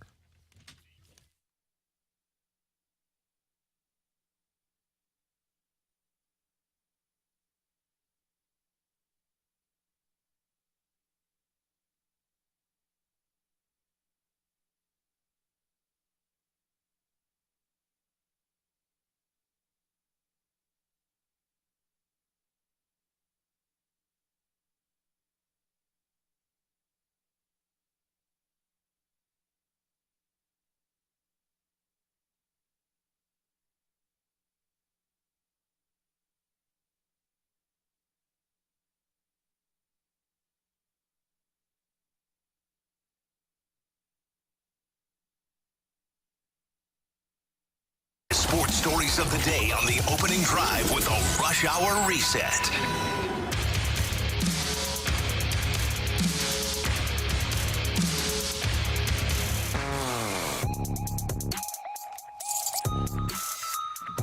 All right, time now for our Rush Hour Reset. It's 9:01. Your time check brought to you by Clarkson Jewelers, an officially licensed Rolex jeweler. And over at MLB Network and at MLB.com, Jon Morosi is reporting that a decision for Shohei Ohtani could be imminent. And apparently among the finalists are the Dodgers, the Angels, and the Blue Jays, with the Giants in the hunt as well. So the long national nightmare could be over. We could find out where Shohei Ohtani winds up as early as today. Looking forward to it. We've been waiting for a while. They had the not so hot stove and winter meetings, and it's been kind of lukewarm-ish. It's been pretty good here in St. Louis, but nationally, we're other than the Juan Soto trade, we're still waiting on some big news to hit, and Shohei is the biggest news that will hit. Over under total value of the contract, $550 million. Over. Oh, I think Can it's I go going to be over by over. 100? Yes. Okay. I'm going to go under. I'm going to say like 520. Really? Yeah. I think we're looking at like 6 to 650. Yep. It'd be interesting. And one of the things that Morosi reports is that in the last several days, the Jays have certainly improved their standing. So Toronto is a legitimate contender for Shohei's services.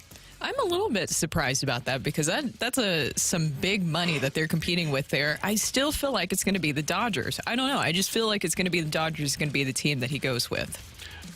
They have been for a year, haven't they? I mean, yeah. It would be a stunner if they didn't wind up with him, especially because they've held back and have not spent money because they assumed they were going to get Shohei Ohtani. Is it possible that he ends back up in L.A. with the Angels? And because the Angels came out and said there's no way they're trading Mike Trout. They're going to keep him 100% certain that he'll stay there. Bringing Shohei back to try to do something with those two mega superstars that they have and try to get to a playoff and win a championship. I would think Ron Washington, with his demeanor, could be a guy that could convince Shohei to return to the Angels. And by all accounts, he's very comfortable there. Yeah.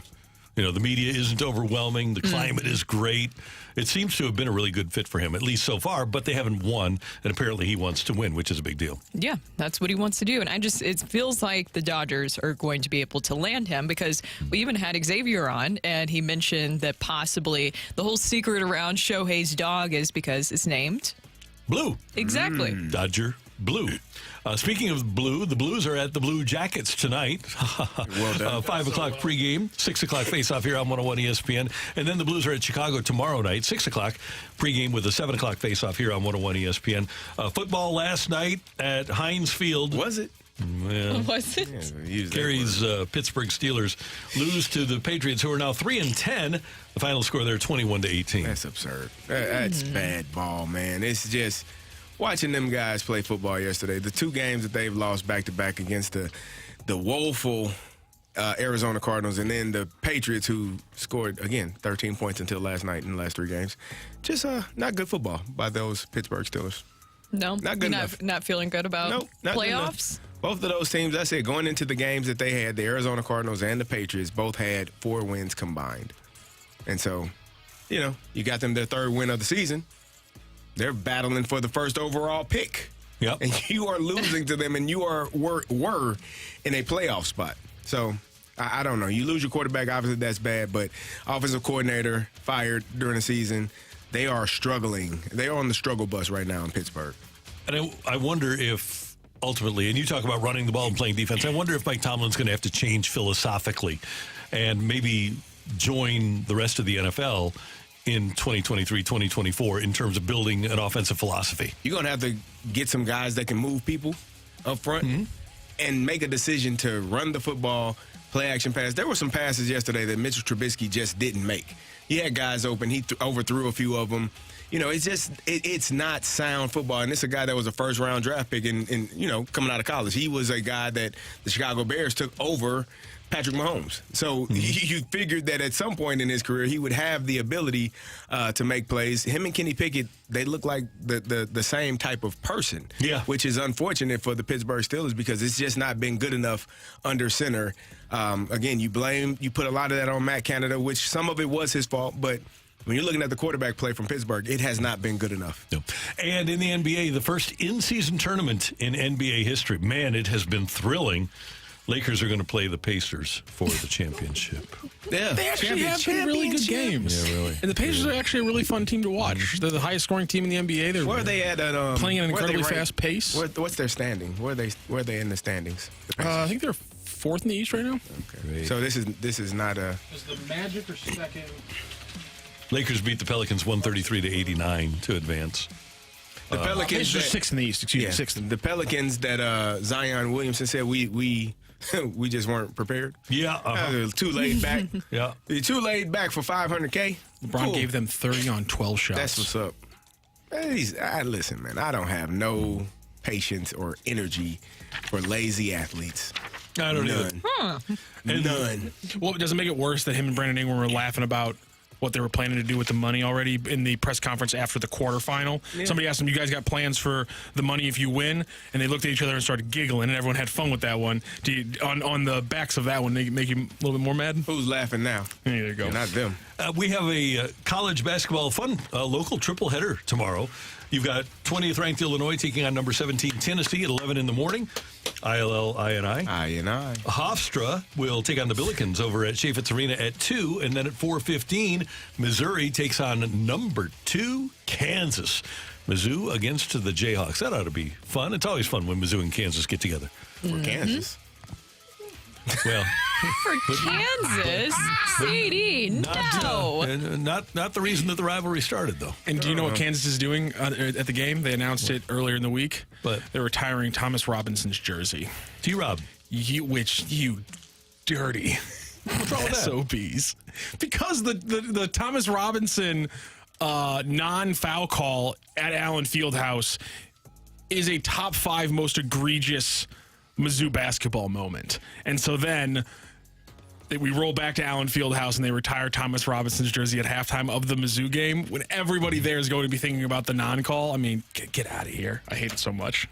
But again, that's great trolling. That's what you do when you elite level. That's what you do when you only have a rival one time every year is you save something and you hit them with it. You needle them with it, and that's what they did. CD, I can't wait for the bragging rights game. I'm looking forward to it as well because no trash talk for Saturday, Brooke. Well, we don't have to do that. Illinois, you saw us the other night. Okay, 2 30-point scores. Her team's 17th, or what is Tennessee 17th in the nation 20th? right now? Are we 20th right now? Yeah, good. There you go. battle. It will be 17th. Brooke, your favorite. they just got to go out there and put out their best effort and try hard. Coach speak. And I think the biggest thing for the Illini is to be like a 1 or 2 seed come March in the NCAA tournament. You do that because they always have. Randy, listen, we were the number 1 seed a few years ago. It didn't go well. We were the 8th seed last year. It didn't go well either. We at some point got to get past the Sweet 16 or into the Sweet 16, into the Sweet 16. We haven't made it out of the second round in a Well, just avoid Loyola. Listen, that was a tough task, Randy. They went to the Final Four. They did, and they were a really good team. And that lady that was on their side, that was Sister Jean. Sister Jean was putting together some work there. Hey, she's still kicking. Amazing. So we don't want to see How them old again. is she now? But 900. Randy. Okay, 109. No. Sister Jean is 104. 104? I was born in 1919. Is she still alive? Yes, she's still alive. She's 104. Yeah, and still giving scouting reports to their basketball coach. Yeah, she's got it going. She's 104 years old. Yeah. Whoa. She's a gamer. She released a memoir at the beginning of this year. Wow. Handwritten with calligraphy. Intriguing. That's Randy. Stop. Randy. That sounds like it would have been a real pain. Randy. If you were 104 years old, would you want us to wheel you in here to still do radio every day? Let me alone. I would be so rude at 104 years old, man. I would be like, the fact that she still smiles, I'd be And so away from nice. me. What do you want? Yeah. And she's so nice, obviously. Come on and Yeah. get the hell out. Don't wheel me nowhere. We wheel you in. All right. CD, it's time to talk about. So I'm not talking about the Steelers anymore. Listen, the dump button would have to be on every 5 seconds because it's going to be bad. That's the rush hour reset. Coming up, we hope Carrie stays in the studio. We're going to visit with our friend, the athletic director at the University of Missouri, Desiree Reed-Francois, next on 101 ESPN.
Hey, guys, we're closing in on the end of open enrollment for insurance. And if you don't have insurance through work, then you need to get in touch with my friend, Jordan Krugman. He is the health insurance guy at thehealthinsuranceguy.net.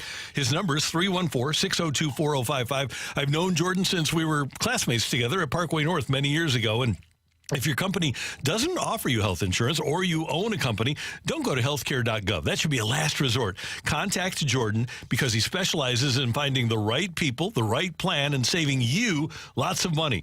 Now, Jordan has no broker fees and no hidden charges. He even has some plans with a zero deductible, and he's going to save you money. For example, a 45-year-old recently lost his job and evaluated several alternative options to Cobra with Jordan. He was able to reduce his monthly payment by $400 a month, and cut their deductible in half. If you're on Cobra, you need to contact the health insurance guy. It's Jordan Krugman, thehealthinsuranceguy.net, or give him a call on his personal cell phone right now, 314-602-4055, to get in touch with the health insurance guy.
Yeah, we've been fortunate to have the national spotlight. From really November, and so this is just an opportunity to have a capstone opportunity in a moment. But we got to capitalize on it. You don't want to be on the national stage.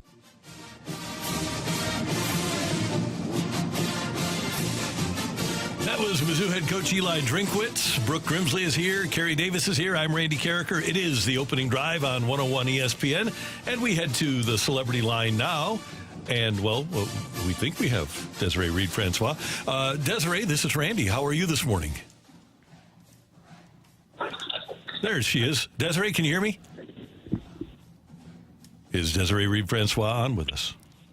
Okay, we'll see if we can make a connection with Desiree Reed-Francois. Obviously, a big weekend for Mizzou athletics as they have Kansas on the docket for men's basketball and still getting ready for football as well. Okay, now we go back to the celebrity line, and Desiree Reed-Francois joins us on 101 ESPN. Desiree, good morning. How you doing? Very well. How are you doing? I'm doing great. Great to have you with us. And I was thinking about you this morning because we're almost a year now since we lost our great friend Demetrius Johnson. And I know you and I both saw DJ in the hospital right before he passed away. Man, it doesn't seem like a year to me. What about you? You know what? It's really going to hit me when we play the Illinois bragging rights games because I saw Demetrius on that Wednesday, and I think we played that Wednesday night or that Thursday. And, the last words, I hugged him, and he was sitting up with Pat, and the last words that he told me was like, "Go get him, sister, go get him."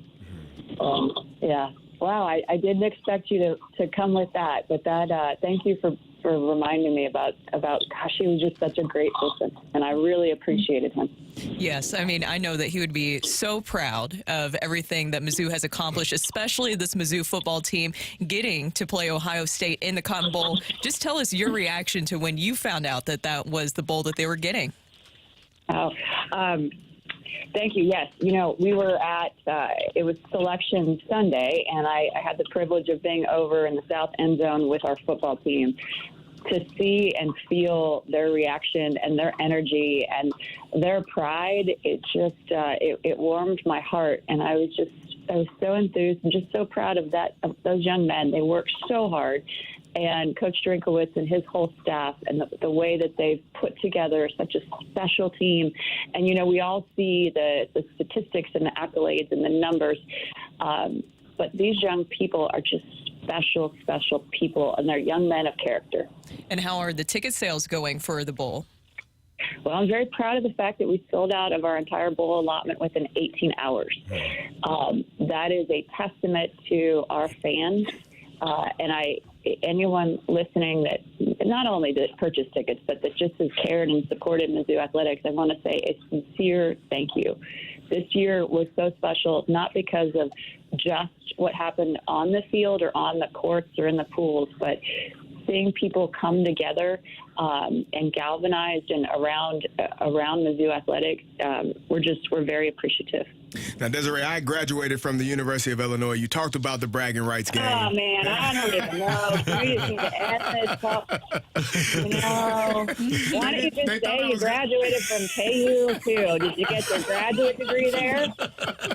Just Illinois. I'm just in the line now. But you talked about the bragging rights game. Mizzou Wrestling will also be here the day before at the Steeple Theater. How important is it for Missouri to come to St. Louis and to battle a rival like Illinois? Oh, it's awesome. St. Louis is a really important market for us. It's an important place. I love being in St. Louis. I love going and having Italian food on the hill. Like, it is just, and you know what, we have so many student athletes from St. Louis, and the opportunity to be able to bring them home and play in front of their families, that just matters. It matters not only to my students, but it matters to our community. And, the one thing I love about my job is it's the people, and it's the ability to bring people together. So even though you're obviously on the incredibly wrong side of that equation, it's going to be a special, special event. That is an awesome event. And remember how cold it was last year? Yes. Yeah. It has been a good rivalry for the Illini side. Another rivalry was the Illinois football and Illinois Missouri football, which didn't go our way, but I know that's coming back in a few years. It's going to be a home and home. What are your thoughts about that? On the basketball? On the football side. We love playing Memphis at the Dome, and it was really, really special. So anytime we can come up to St. Louis, we'd love to be able to do that. But hey, remind me, what was the record of Illinois football? So Desiree, I don't know. We lost all of them. I was part of two of those. You don't have to bring up. Okay. No, it was a great time. I was fortunate to play in those games here in St. Louis. And as you said, being able to come home and play in front of your family and friends is awesome for those student athletes. So I'm excited about this week, in a couple of weeks, when the basketball team and the wrestling teams will be able to be here in St. Louis to play in front of and wrestle in front of their friends and family. Hey, where did you go to high school? I went to Hayeswood Central. Okay, all right. At least you redeem yourself a little bit. And Desiree, we must tell you, Carrie's daughter goes to Mizzou. She does, yes. Oh, you totally redeemed yourself. This is awesome. Fantastic. She saw the light. She did. Desiree Reed-Francois, the Missouri Athletic Director, with us on 101 ESPN. Okay, you set a record that, well, I don't know if it was a record, but you had more consecutive sellouts at Faurot Field than you'd had in years and years and years. How did you and your staff make that happen?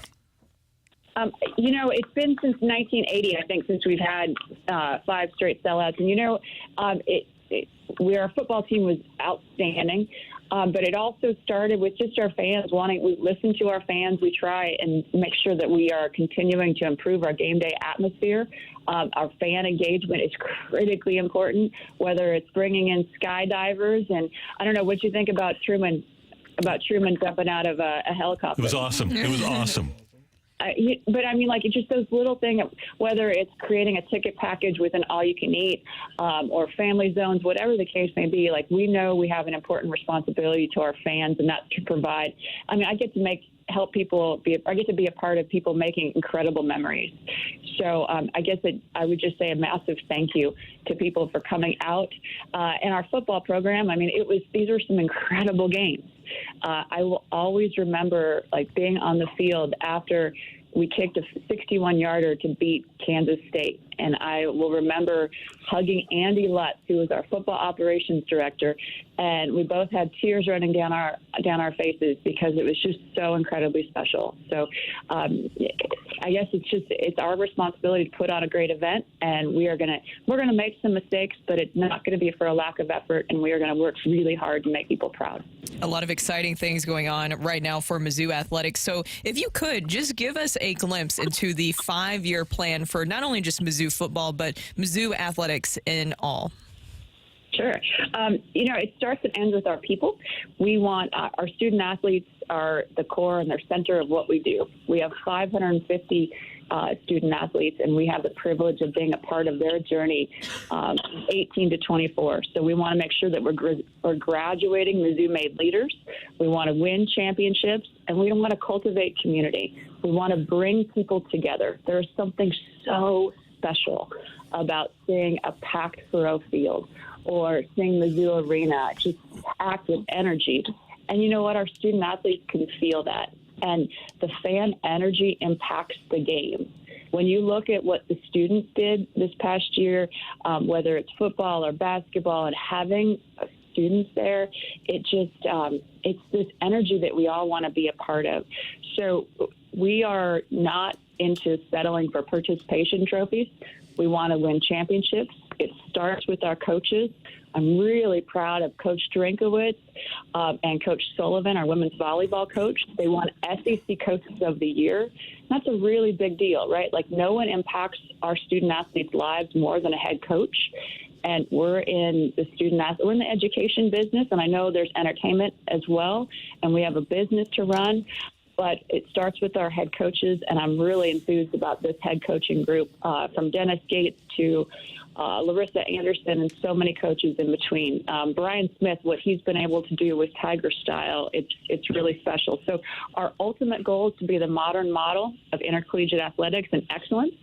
And we're taking steps every year to continue. We track and we measure everything, whether it's attendance or Tiger Scholarship Fund donors. And we're really proud of the fact and thankful that when we first got here in August of 21, I think we had 6,200 TSF members. And, now we're over 16,500. We were second to last in the SEC, and now I think we're fifth. We're the Apex Conference. We're competitive. We're not going to apologize that championships are our expectations, but it's a journey to get there. But it starts and ends with hiring and developing selfless, smart, hard workers. And Desiree, I know because we've done events together, you get so many questions about NIL, and you're really in uncharted territory. But with that being the case, even though it is uncharted territory, how do you feel you and your staff and Missouri has done so far in the NIL space? We've been competitive and we've been innovative, and we've been able to look at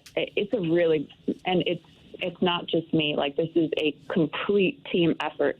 We are so appreciative of our governor, our legislature, our president, our general counsel, and our coaches and student athletes.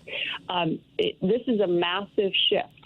And whenever you have, we spent 25 years trying to keep donors away from student athletes in a way, because there were these walls and NCAA rules, and then all of a sudden it shifted, and it created a little bit of chaos. And so when you have chaos, though, right, chaos is also opportunity, and we're proud of the fact that we were able to take that opportunity and make it a competitive advantage. But NIL, I love it because it provides opportunities for our student athletes, but we have a responsibility to provide education. And I'm proud of the efforts that our team has made working with the J School, working with the law school, helping student athletes develop their brand. And I think it will benefit. There's going to be bumps and bruises, but you know what? It's a really good thing. It's a massive shift, and I'm very glad that we've been able to take a leadership role in this. Earlier this week, Matt Rule, the head coach at Nebraska, said to get a transfer quarterback, it's going to cost about $1.5 million, $2 million. If somebody would have told you that on your first day, August of 21 at Mizzou, to get a transfer quarterback, it's going to cost $1.5 million, $2 million, and you're going to be able to do it without any repercussions. What would you have thought? I think there's a lot. There's some fiction. There's some fact, and like I said, there is a lot of change. This is an evolutionary process, and I appreciate some coaches speaking very publicly about things. We are just going to go about our business and do what's best for Mizzou. And we have a little bit of a humble mindset in that we want to just let our work speak for itself. We want to make sure we maximize opportunities for our student athletes, but we're going to let our results speak for themselves. Desiree, one more thing. We are so excited here, as you might imagine, about the St. Louis kids, about Luther, about Brady, about Cody, and this, a quarter of your roster, right? And 20% of the roster, half of your offense. As somebody who, as you mentioned, loves St. Louis, can you imagine what it's like for us, for St. Louisans, to watch this team kind of be St. Louis's football team? Oh, gosh. Thank you for asking that question. And, I was tracking all of the awards that have been, bestowed on Cody and Brady. Brady, Scholar Athlete of the Year in the Southeastern Conference. When we were at the SEC Championship game, and I looked up, and they were showing the rushing leaders, and I see Mizzou, and I see Cody Schrader, and like I said, we all see what they do. And Luther Burden, my goodness gracious, I have had more young people come up to me and say, "What's Luther like? Can you get me Luther's signature?" And Luther has just he's grown, and he has captivated people. But all three of those young people, they're great football players, but they're even better people. And I'm just so proud the way they represent Mizzou football and St. Louis. It just it warms my heart. Desiree, it's great to hear your voice. Thanks so much for the time. Have a great holiday season. Enjoy the bowl game. But before that, Dennis and the basketball team need to go get them against Kansas tomorrow. There you go. And you know what? I had the privilege of also spending some time this past week with Jeremy Macklin, another Kirkwood High School graduate, and talk about, great football player. Oh, my gosh, of course, he's in the College Football Hall of Fame, but just an even better man. So there's another St. Louis person that has just done remarkable things. So, hey, I really appreciate you having me on. Thank you, Desiree. We'll talk soon. Take care. Yes, and let's go beat the Jayhawks. You bet. See you later. Desiree Reed-Francois, the athletic director at the University of Missouri, with us on the opening drive on 101 ESPN. Coming up next, there is an ESPN report on the collapse of the New England Patriots. Randy's dancing around, giggling now. That next on, well, unless they play the Steelers. I'll talk about that next on 101 ESPN.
This is Rocky with your Sports Center update, driven by Johnny Londoff Chevrolet and Johnny Londoff Autoplex. St. Louis Blues back in action, facing off against the Columbus Blue Jackets. His earlier game tonight, 6 p.m. puck drop. Means you can catch the pregame show starting right here at 101 ESPN at 5 p.m. Yesterday, St. Louis City SC agreed to a trade that will go finalized on Monday, acquiring midfielder Chris Durkin from DC United for Jared Stroud, Lucas Bartlett, and $300,000 in general allocation money. Coming up this weekend, a triple header for your local squads as the number 20th ranked Fighting Illini face off against number 17 Tennessee at 11 a.m. Hofstra travels to St. Louis to take on the Billikens at 2 p.m. And then the Tigers travel to Lawrence to face off against the number 2 ranked Kansas Jayhawks. That is a 4:15 tip-off. That is your Sports Center update, driven by Johnny Londoff. Find your roads and shop 24/7 at londoff.com and londoffautoplex.com. Are you kidding me?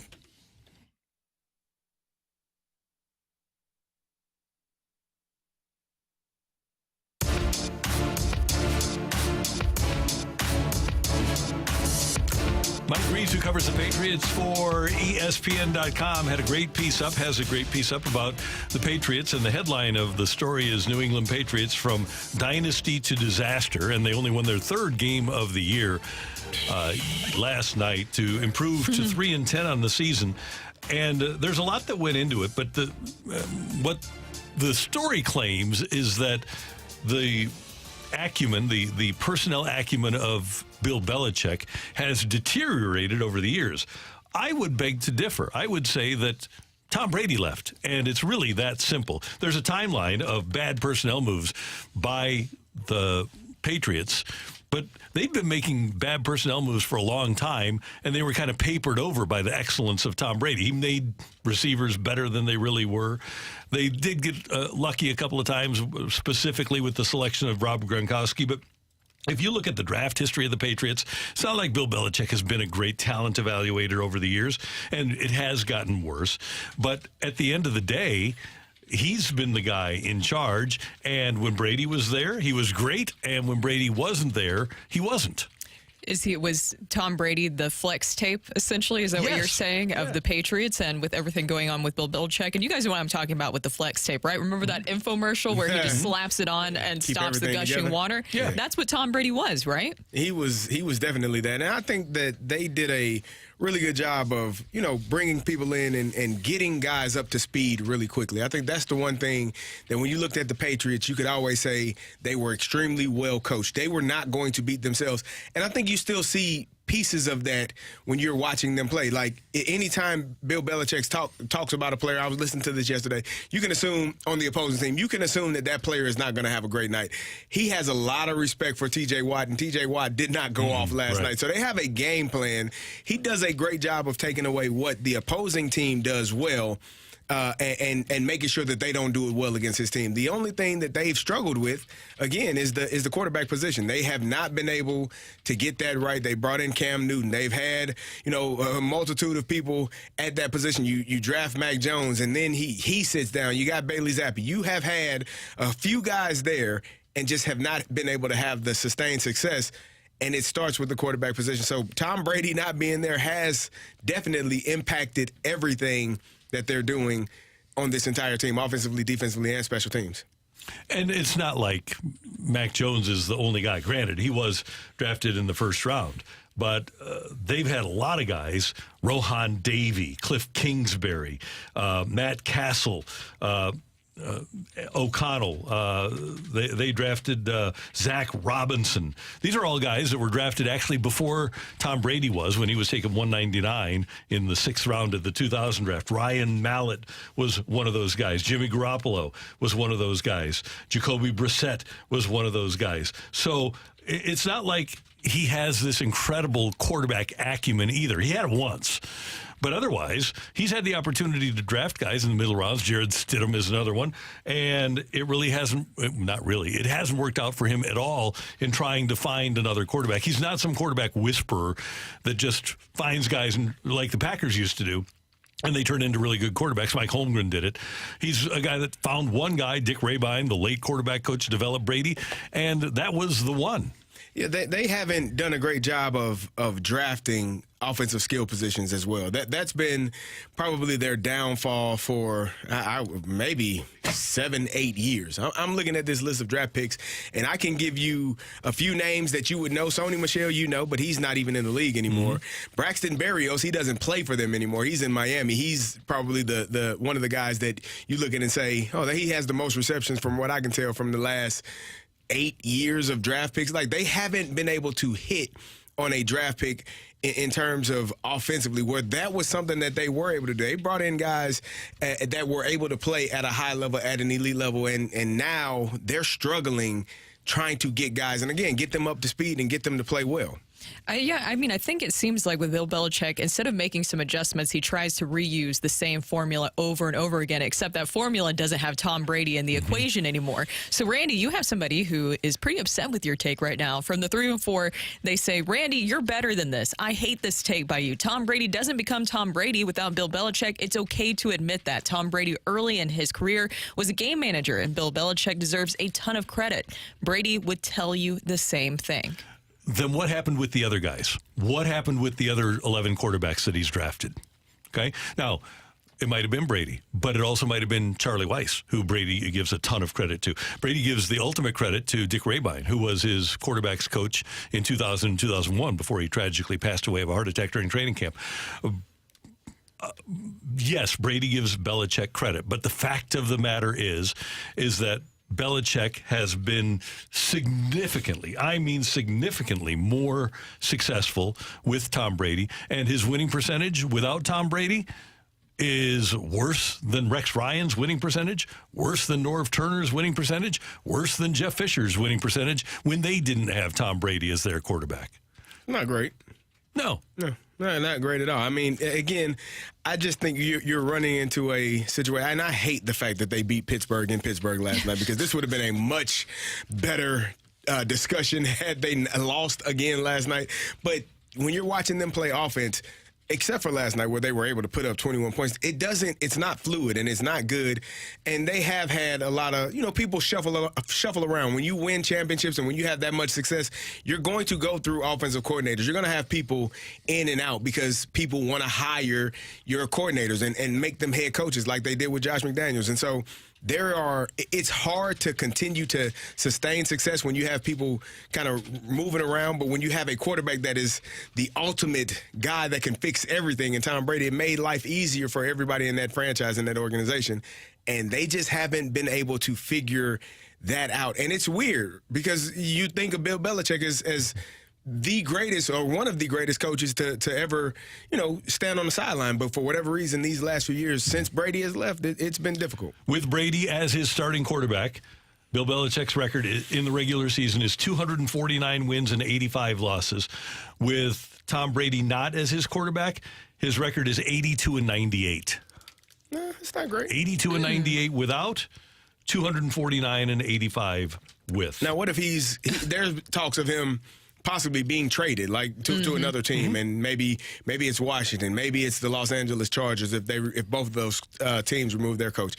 If he gets to the Chargers and is there with a quarterback like Justin Herbert and starts to have that success again, would you believe that it's solely the importance of that position and not so much Tom Brady, but the position of quarterback? That is why he has been struggling and his teams have been struggling. I could buy into that. Okay. Yeah. But there's this myth that he's a great quarterback evaluator, and he's not. I don't think I think he's a great defensive mind. I mean, he's been part of some great defensive teams. Lawrence Taylor is arguably the greatest linebacker defensive player to ever play the game, and he was the D coordinator for those teams. So there are, and to be fair, Bill Parcells. Is that but Bill Parcells and Taylor slept through his meetings. Sometimes, Randy, the best coaches understand greatness and they get the hell out of the way. You don't wake Lawrence Taylor up. No. Hey, LT, wait. Hey, you know what? He's gonna be fine. He knows where the quarterback is. Well, he'll get there eventually. So yeah, you leave him go. Exactly. You can take a nap. Yeah, I can understand why somebody that's a Patriots fan or a Belichick fan would be upset. I'm just giving you numbers here. Again, 249 and 85 with Brady. It's pretty good. And without him, not so great. 82 and 98 without. So that's life. I mean, having a good quarterback does help you. I mean, ask Mike T. He's been without a good quarterback for a few years. Yeah, he's right. been able to have a winning record, but when a Hall of Famer retires or moves on to a different franchise, unless you have Steve Young as his replacement, who is another Hall of Famer, you're probably going to struggle. This is why the greatest coach in the Super Bowl era is Joe Gibbs, because he won 3 different Super Bowls with 3 different non-Hall of Fame quarterbacks. Mm-hmm. That is impressive. That is. It's the opening drive on 101 ESPN. We're going to get some rock and roll next. We're here till 11, by the way. Tim McKernan out sick today. Yeah. Surprise! We are giving away a even bigger prize pack than usual. So usually it's just 5 tickets. This one is actually 10. Ooh. And so Carrie's going to have to do a grab bag giveaway, and we're going to see just how much about St. Louis Carrie really knows. Oh, this is going to be bad. Going to be fun. Next on 101 ESPN.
Hey, fellas, it's Carrie, and it's the holiday season. And if you're a man that is worried about traveling in a car for long distances, maybe sitting in that window seat on a plane that's going to take you a few hours for the fear of having to go frequently, then you may be suffering from benign prostatic hyperplasia or an enlarged prostate. And our friends at Mint STL can help you. Dr. Akinwande has a solution.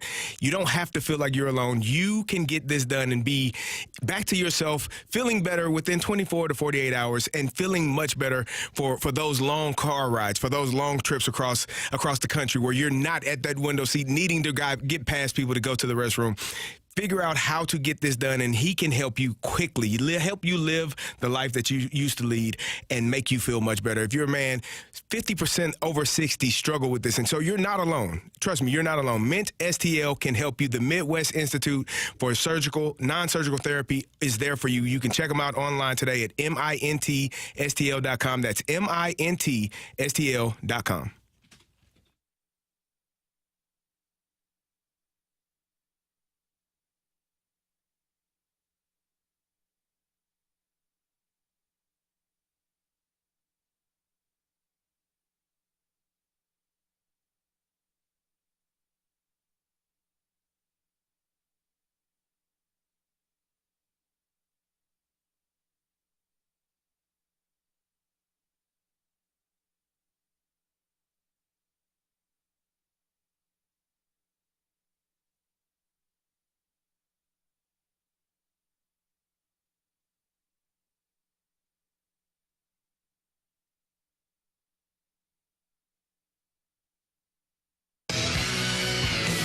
rock. And roll.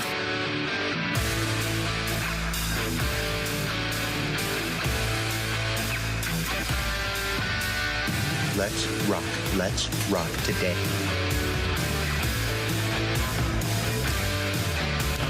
Somebody that has everything, and you're thinking of, what do I get that person that has everything? Well, you can get them something really cool and help out Operation Food Search, because 101 ESPN has partnered with the STL Shirt Company to offer a special 101 ESPN online merch store for this month, offering 101 ESPN t-shirts, hoodies, hats, and more, including Dunctionary shirts, Be Patient shirts, Jamie Rivers and Brad Thompson jerseys. Order any 101 ESPN swag during the month of December, and proceeds from all sales go to support Operation Food Search. Visit the 101 ESPN online merch store now at 101ESPN.com, powered by McBride Homes. And we have tickets for you. Again, it's the season of giving, and 101 ESPN wants to give you free Cardinal tickets. And here's what you can do. You can score a holiday pack of tickets.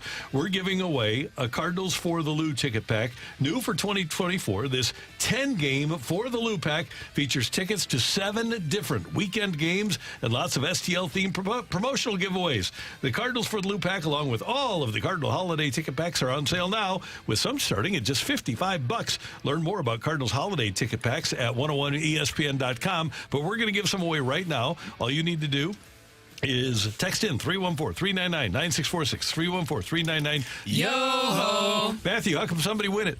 Well, because it's For the Lou, we're going to keep this one St. Louis themed. So what Kerry Davis has to do over the next 30 seconds is he has to name every single St. Louis high school that he can think of. And what you have to do as the texter is text in how many you think he can name in that 30-second window. How many St. Louis high schools can Kerry Davis name in that 30-second window? I'm going to go with a personal guess of 23. I think you're really going to rattle them off here. Probably. Let's see. Okay. 30 seconds is really fast. It is. It goes by. Have you ever been a Twista fan? Yeah. Or Busta Rhymes? Yeah. Okay. This is really easy, though. You get multiple districts that are really easy to zip through, there you right? Go. Yep. So, and here's one stipulation for the texters, by the way. Just text in one number. If you text in 2 numbers, you're disqualified. Good deal. We see some people trying to get through with that. You get the text in one number. I did notice that yesterday. You get the text in one number, and if you text in multiple numbers, we can see your text history. So if you text in like 8 and then 15, you're not getting both those guesses in. You get one of those guesses in. So, good. Kerry Davis, we're getting plenty of guesses in here from the text line. Honestly, I think they're voting a little low here. They don't have a lot of faith in you. Are you ready to prove them wrong? I am. 3, 2, 1, go. Hazel Central, West, East, Parkway, North, South, East, West, Fort Zumwalt, South, East, West, North, Francis Howe, Central, Francis Howe, Vashon, Soda, and Sumner, Kirkwick, Webster Groves, Ladue, Eureka, Pattonville, East St. East St. Louis, Belleville West, Belleville East, Kirkwood, Webster Groves, Edwardsville, Slough, CBC, DeSmit, Luther North, Cardinal Ritter, Golden Griffins, MICDS.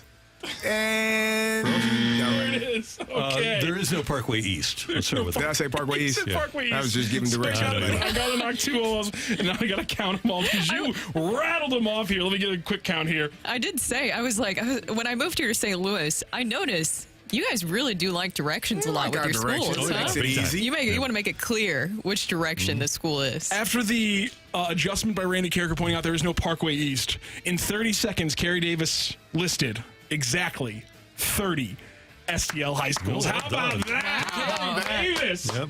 So we got some people who guessed in the high 20s. I believe that's one of them is going to be our winner. And again, you're going to be a winner of a 10-game ticket pack, weekend games included in that. That's pretty rare there. And you're also going to be in a bunch of the STL-themed giveaways there. Kerry, 30 and 30. That was pretty good. Full-on Busta Rhymes Twista territory. I was going. I'm so proud of you. Didn't realize it's not a Parkway East. I said Parkway Central, though, didn't I?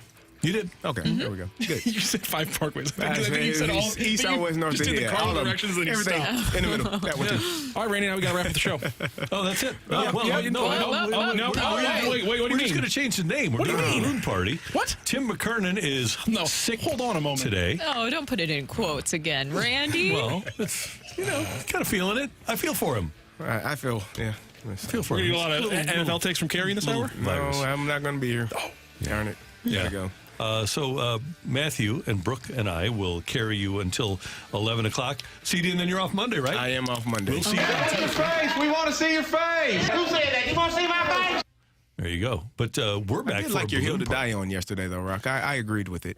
Oh yeah? I appreciated that. Yeah, See, I people did. thought I got a lot of people's reaction like that was a little real, that was a little light. You didn't go as hard as usual. I'm like, now you usually do go harder, but that was I thought it was a good one. You were on point. I think we've all dealt with somebody. Agreed I think you all dealt with with somebody that who one. like you tried to talk to adult, and they reacted like, "How are you going to say that to me?" Yeah. It's like because you're an adult and you need to be told this, man. Sometimes accountability is a tough word to spell and actually do. I was just hoping for a fight between him and Piddles. That's what I was hoping for. I thought we were going to get to that. By the way, somebody texted and said your giveaway today should be texter number 300 after you guys get off the air.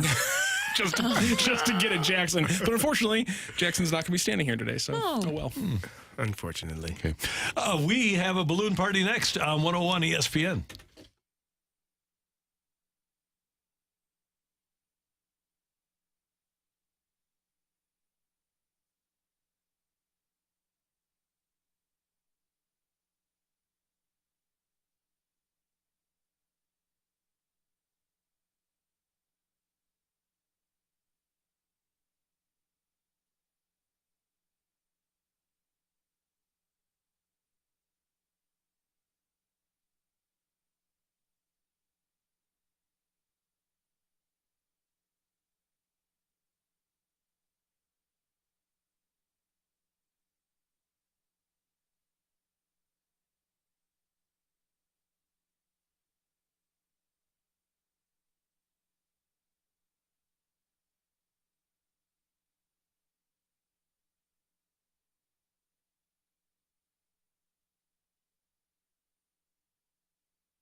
Tim McKernan is out sick today. Brooke and Randy and Matthew with you until 11 o'clock here on 101 ESPN.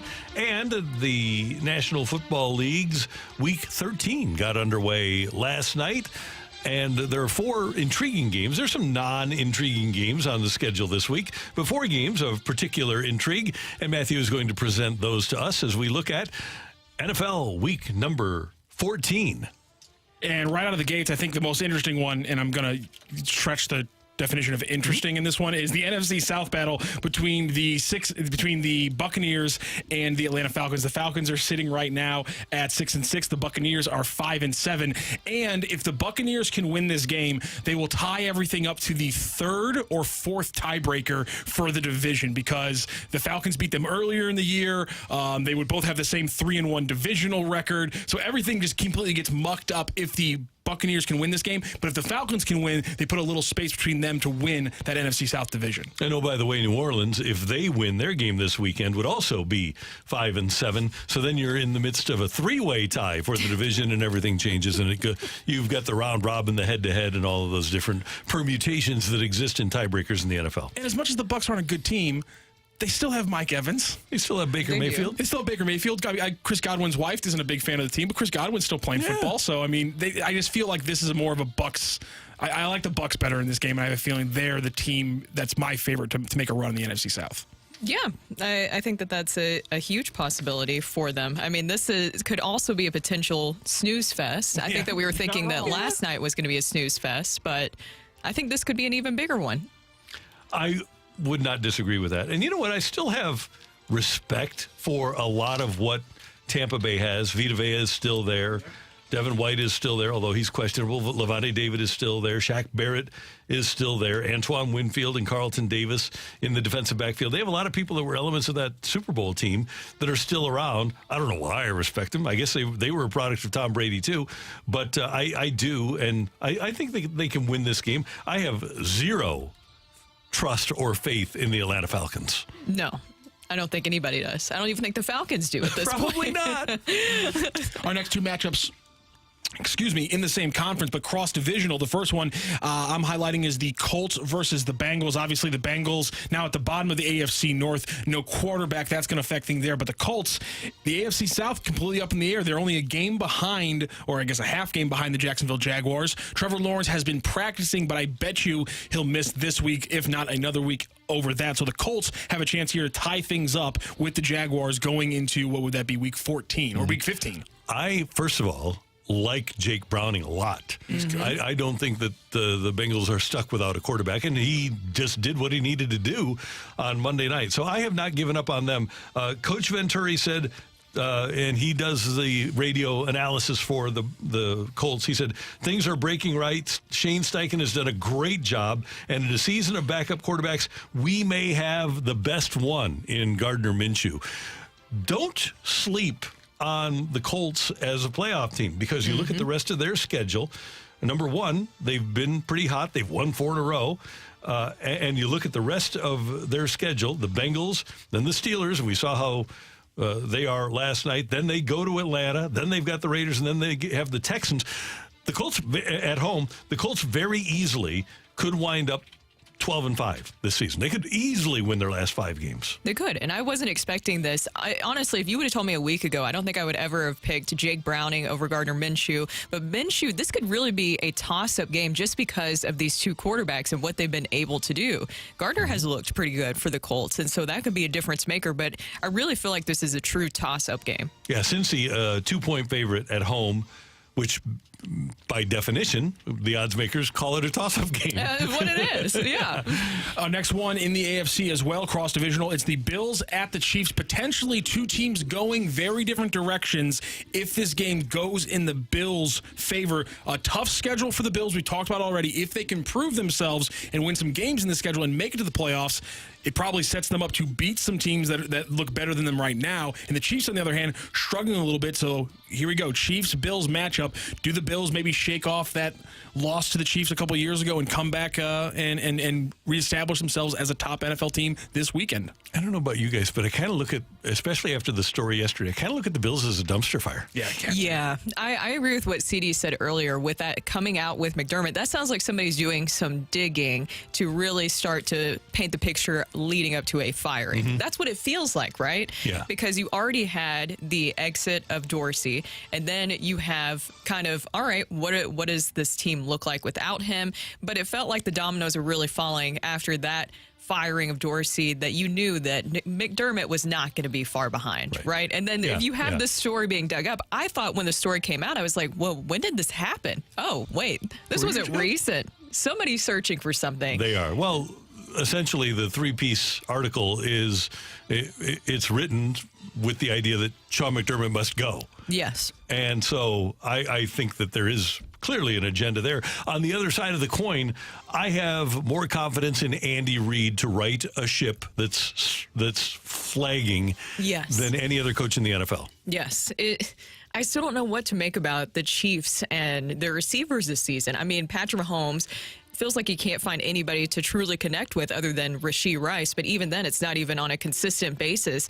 I don't know. This has been such a weird year to see the Chiefs in this way. I don't like to see it, and it does make you wonder if maybe it was a huge loss with Tyreek Hill exiting. I know they were fine last season, but we've talked about it. Travis Kelce doesn't exactly look the same as he did before, but he's not the only receiver on this roster that is not really living up to those expectations. And Brooke, they lost Juju Smith-Schuster, who was effective for them. Marquez Valdez-Scantling hasn't been what he was last year. Sky Moore hasn't ascended. Nope. Mecole Hardman got hurt in the second half of last year, but he was okay in the first half of last year. And they've got a group that they hope ascend, but they don't have anything close to what they had 2 years ago in Tyreek Hill, or even last year when they had Juju. And by the way, Travis Kelce kind of looks tired to me. He doesn't look the same either. He looks slower and less effective than he did in the past. And it wasn't too long ago, I think I saw an interview. Before anybody says this is about Taylor Swift, I did see an interview not too long ago where it seems like he's actually considering retirement more. It reminds me of Rob Gronkowski. Remember how he just always kind of toyed with the idea of getting to a certain age and, not wanting to play anymore? It almost feels like we're going through that again now with Kelce. Yeah, I feel the same way. It kind of has that feel and that look. The Chiefs, by the way, are averaging 22.9 points a game. That's top half of the league, but it's nowhere close to what they used to do. The top teams are averaging 32 a game, and they're averaging 22 a game. So a little different Chiefs team than we've seen in the past. All right, we start off the segment with ground round, and you guys weren't too excited about what I was serving you. So how about a little filet mignon? How about a little New York cut strip steak? Okay, before we get to the prime ribeye. Well, no, this is the prime ribeye. Okay. Oh, this is this is the prime ribeye. Okay. We started off again because we have a similar situation as Bucks Falcons happening in the NFC East, and that's the Eagles and the Cowboys. Cowboys are on a 4-game win streak. Eagles lost just their second game out of 12 last week, but the same situation. Should the Cowboys win this game, they will tie everything up at the top of the East through the third tiebreaker. Same division record, same overall record, same head-to-head, everything like that. So, Eagles and the Cowboys. Can the Cowboys tie everything up with and win their 5th straight here to match up with the Eagles? Guys, since losing at Philadelphia, the Cowboys have won 4 in a row. Yep. They're red hot. Beating You're doing something. the Giants, the Panthers, the Commanders, and the Seahawks. Oh, wow. All right, now it's back to good teams. Good luck, Cowboys. You're still not bought in on the Cowboys, huh? I think the real Cowboys are the ones that lost to the 49ers 42-10. So will this be a good kind of measuring stick again against the Eagles, who... That was a very bad game against the 49ers. The worst thing that could have happened to Dallas was to have Philadelphia lose that game, and especially the way they did. Oh, yes. They're going to pound the Cowboys on Sunday. The Eagles are. Where's a line? Hold on a second. So we're looking at Dallas favored by 3.5 right now. That's, really? You know why? That's because of Dallas fans. Yeah. Where is the game at? It's in Dallas. Yeah. Oh, is that why? Yeah, because have they lost at home? this Vegas season? is not paying attention. Yeah. Vegas is not paying Cowboys attention. are, I believe, 6-0. But Randy, the Cowboys haven't lost at home this season. They have beaten the Jets. They have beaten the Patriots. They have beaten the Rams. They have beaten the Giants, and they have beaten the Commanders at home. That's not a good schedule. And the right. Seahawks. And the Seahawks. Okay. They haven't beaten a anybody. win's a win, Randy. Yeah, but they haven't played anybody like Philly yet. Let's see if a win's a win against Philly. Not as big of a game, but if the Seahawks were to jump up and bite the 49ers, are you chalking that up to the NFC West teams just play hard against each other, or is that just the cyclicalness of the NFC not being that good? No, it's just what it is. It's like when the Rams were terrible, but they always played the Seahawks tough. Same thing. It is. Can I ask you a question? Which team do you... I know that Rams would top everybody. Yes, but, they do. Okay, second or third, which one do you hate most? Is it going to be the Cowboys or is it going to be the Patriots? No, the Cowboys is a lifelong pursuit. Would you like the Patriots without Bill Belichick or Robert Kraft No. there? Is it Kraft that bothers you? Oh, no, it's before they cheated, it was just a benign, non-caring, Yeah. meh.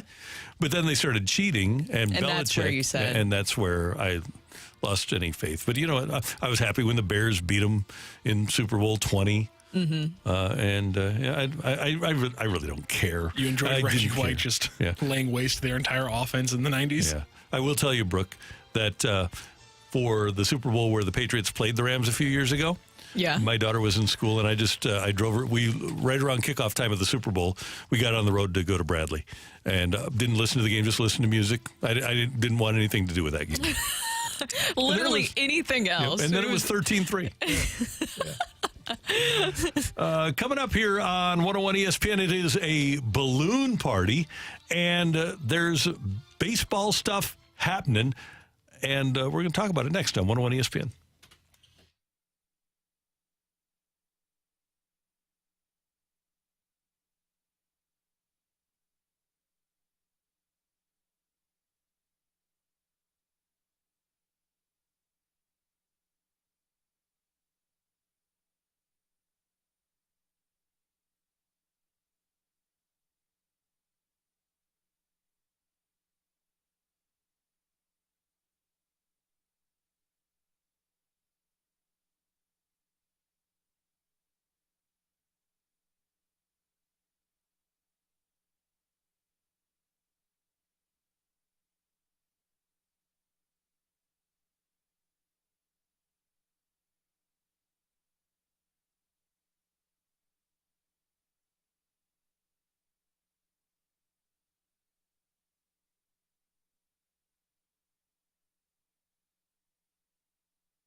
This could be a very historic day in the pursuit of Shohei Ohtani. Yes, what I can say for certain is that the decision is imminent. Again, as I reported this morning, it could happen as early as today. Now, we still do not know where. That part is still unconfirmed. As of the middle of this week, there were still 5 teams involved, we believe. I do know this, that in the last week since his visit to Dunedin, Florida on Monday, momentum has built for the Blue Jays.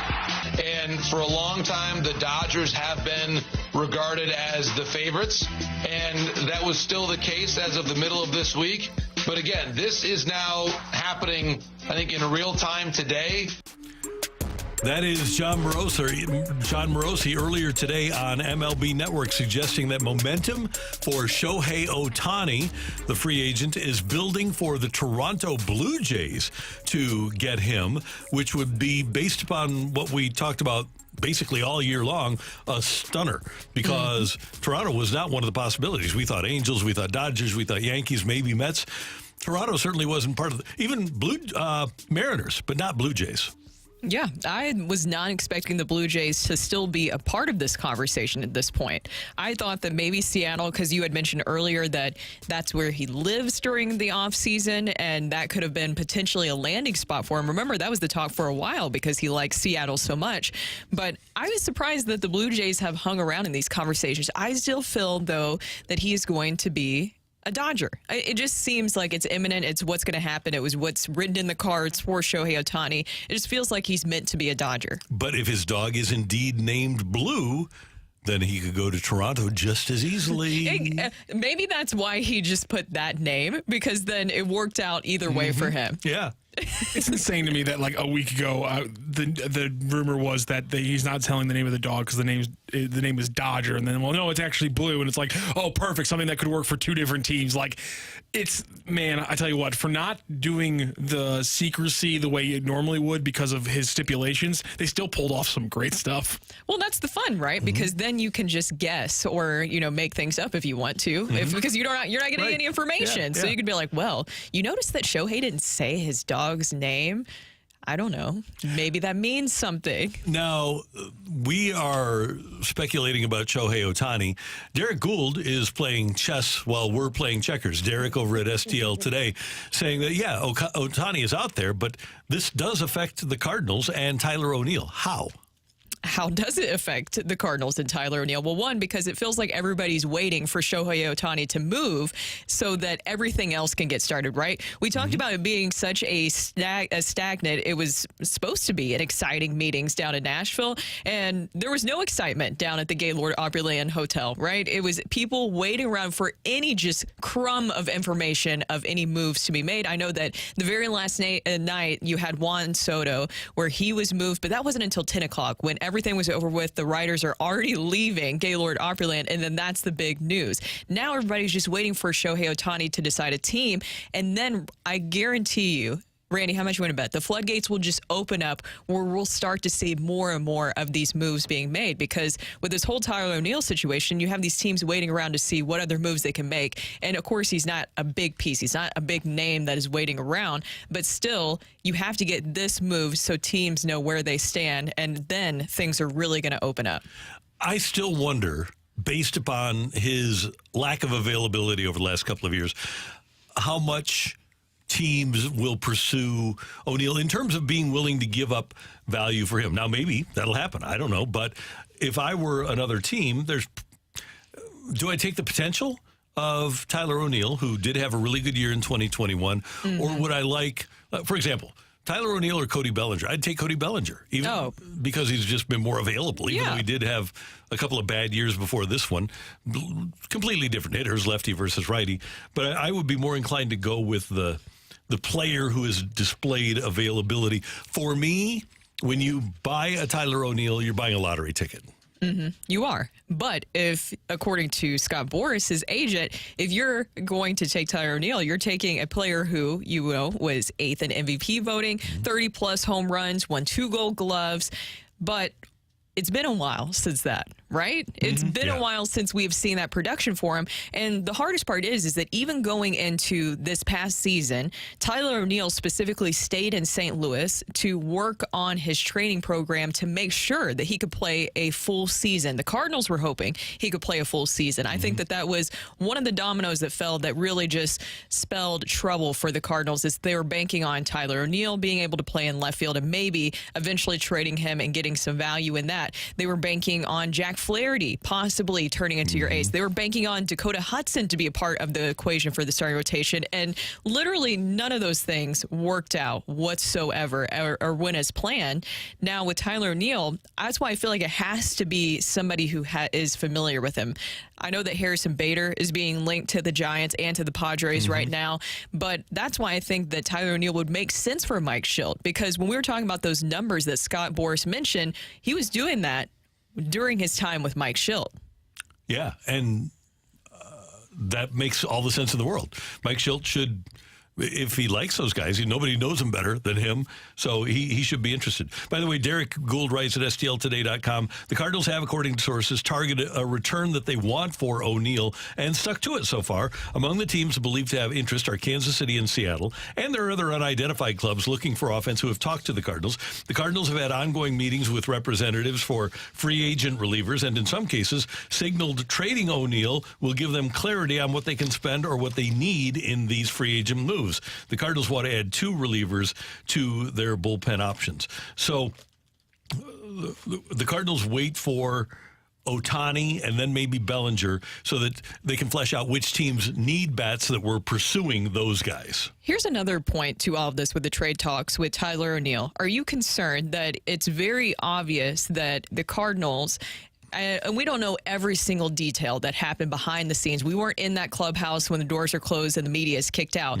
But I think it was made very clear by the Cardinals that they see him as maybe kind of a toxic personality in that clubhouse. I mean, you saw what happened with Ollie Marmol. Whether you agree with it or not, you could tell that there was some tension there between Ollie and Tyler O'Neill. Then you have the comments at the end of the season. Then you have this going on right now where they're saying, yes, we want to move on from Tyler O'Neill. Basically, we are looking at a trade. Are you concerned about that with his trade potential, that it's clear that he's being painted, or maybe he is, a problematic personality in your clubhouse? The combination of his lack of availability and the way the Cardinals have vocalized their feelings about him would lend me to believe that they have diminished his trade value. However, the thing is, if he had the 20 and 21 seasons in 22 and 23, the Cardinals would be talking extension rather than trading him. Oh, 100% they would have. So I think he has diminished his trade value more than the Cardinals have. Yeah, and that's the frustrating part, because honestly, just having been around the clubhouse, just from a media standpoint, when I first got here and Tyler O'Neill obviously being there at kind of the beginning of that and what he was able to do, I'm very surprised by this kind of transition in personality. And this is just me talking. This is my opinion of what I was able to observe. Tyler O'Neill had a very close relationship with Harrison Bader and Paul DeYoung. And then you had those pieces start to go away. And with Tyler O'Neill, you could tell that a personality change was happening. And sometimes that happens with the change of leadership. I remember when I got here and I heard all these amazing things about a player in Kolten Wong. And I think that Kolten Wong would even come out and talk about this. And I've spoken to him about this before. But Randy, things did not go well between Kolten Wong and Mike Matheny, right? No, not at all. And Kolten Wong's personality was completely different during his time with Mike Matheny. Did you ever get to see that? Like, especially towards the end. Oh, yeah. It wasn't the Kolten Wong that I was hearing about. Everybody was like, oh, he's this great personality, all this stuff. And he barely made himself available, especially towards the end of Mike Matheny's tenure. And this is nothing on Matheny and Kolten. Sometimes people just don't get along and they just can't work together. And that's what happens.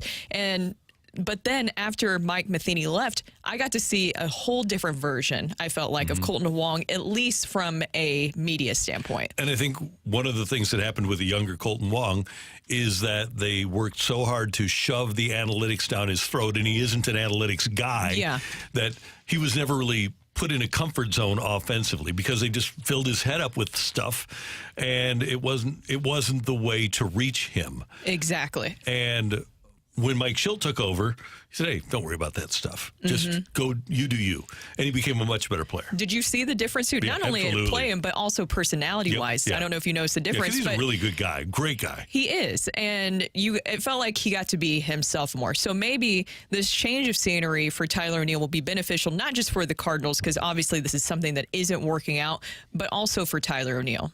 Absolutely. So ultimately, Derek Gould reporting that the Cardinals and their possession of Tyler O'Neill, they've got plenty of time. They can wait for Ohtani. We still have a couple of weeks before Christmas.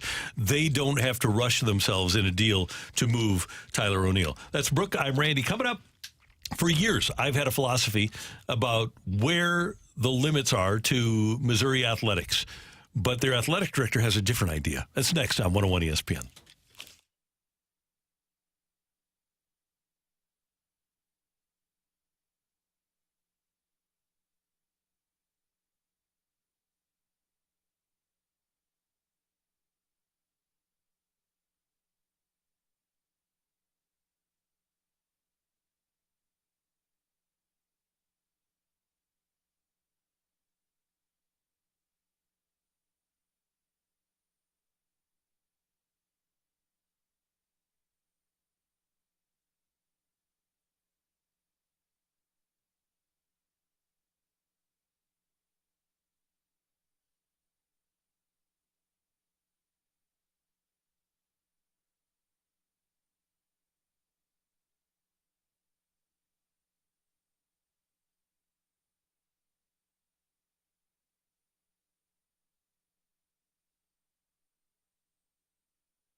This is Rocky with your Sports Center update, brought to you by Saliga Heating and Cooling. Yesterday, St. Louis City SC agreed to a trade to acquire midfielder Chris Durkin from DC United for Jared Stroud, Lucas Bartlett, and $300,000 in general allocation money. Young Durkin is just 24 and has played 4 seasons in the MLS, including over 2,000 minutes in the last 2 seasons. The Blues are back in action tonight at the Columbus Blue Jackets. Puck drop is set for 6 p.m. You can catch the pregame show right here on 101 ESPN starting at 5 p.m. That is your Sports Center update, brought to you by Saliga Heating and Cooling, an independent American Standard heating and air conditioning dealer.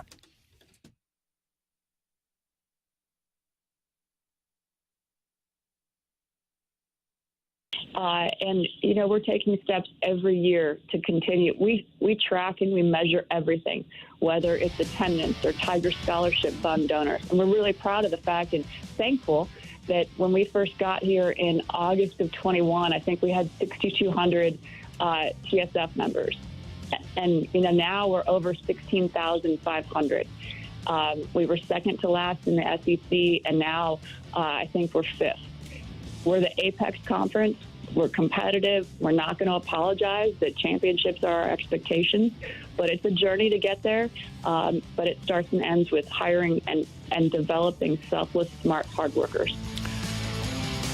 That is Desiree Reed-Francois, the athletic director at the University of Missouri, joining us earlier in the opening drive on 101 ESPN. Brooke Grimsley, Randy Carricker with you. And, Brooke, I've always thought for many years, not always, I guess, because I didn't, like when I was 4, I didn't think this. But for many years, I've thought that there were inherent limitations at Missouri. They've never won championships. They've never been to a Final Four in basketball, never won a championship in football. So I've always thought that, okay, 12-game season, 7-5, 8-4, maybe you have the odd 9-3, or the year like this year now and then, go 10-2 maybe every decade.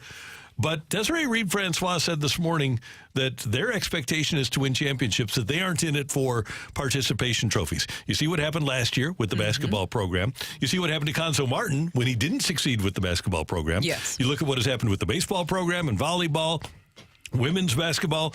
You better win under Desiree Reed-Francois, or you're going to be replaced. And she really does put her money where her mouth is, because she is doing everything she can to build, not just on the field, but off the fields and courts, that athletic program into a top-of-the-line program. I mean, look at how much ticket sales have grown. And that's something that is a testament to her and what they've been able to do, but also the hires that she made. Dennis Gates being her hire specifically. Basketball games, have you not noticed a huge difference in attendance that they have had, especially since Dennis Gates came on the scene last year? And I know that Eli Drinkwitz was not her hire, but still the Mizzou football program, the way that it's grown and the expectations of, okay, if you don't get the job done, as you mentioned there, Randy, then we have to bring in more of a winning culture here. And I think that she has really helped this Mizzou athletics program grow, and you're seeing the attendance numbers go up. I mean, you've been to games at Faroe Field this season. Haven't you noticed a difference? Oh, Brooke, I have pictures in my phone from previous years of the upper deck being half full. And now when you go to a game, even before the games, the upper deck is full. The games are sold out. You can't get seats. It's become a really hard ticket. And even at the beginning of this season, coming off of another essentially 500 season, ticket sales went through the roof. And there is some science there, because in Dennis Gates' first year, I remember her telling me that before the bragging rights game, so they hadn't played conference games yet, and people didn't really know what the team was going to be, but basketball ticket sales were up 36%. Yes. There is something that's happening there, whether it's a science or something that they know how to do. They are doing a better job of selling their product than the previous administration or administrations did. And I'm also just a big fan of her. One, when they hired her in August of 2021, having that representation as a female, just seeing another woman in a position of power, that especially as the athletic director at Missouri. And I think at the time, the only one in the SEC. I haven't kept up with how many other female athletic directors there are in the SEC None. currently. Okay. Other And than she her? loves it. She loves being underestimated. And that's an inspiration for not only so many women out there, but also young girls growing up and seeing that's a possibility, right? That they could be able to hang with the guys in a sense and lead a program where you've seen this success over the years since she's come here, since 2021. You've seen a huge difference. You talk about the ticket sales, but also the atmosphere seems like she's really dove into that too. And one of the reasons that she was brought in, she's exceptionally smart, but she is cutting edge in terms of name, image, likeness. And that's one thing also that I didn't see from Mizzou is that they would be ahead of the curve. For example, they have a former Mizzou football player that is in the Missouri legislature that was able to introduce the legislation that allows a high school player in Missouri that signs with the University of Missouri to start getting paid when he's in high school. And if I'm not mistaken, this is still the only state in the union that has that law in place that allows a high school athlete to be paid NIL. That was something that was developed, and it was a brainchild of Eli and of Desiree. She is extremely creative in the way that she's going about utilizing NIL. And I've been to a couple of Mizzou NIL meetings, and it's just very impressive the way they're going about gathering funds to help pay players. Yeah, and we had somebody text in asking why does it matter to bring up the gender. It's just pointing out something about how this is great for the Mizzou athletic program and also for the SEC. That is something that should be celebrated and talked about, right? She's proud of that. She is somebody who really just, somebody mentioned this too in a text, takes the bull by the horns and leads by example.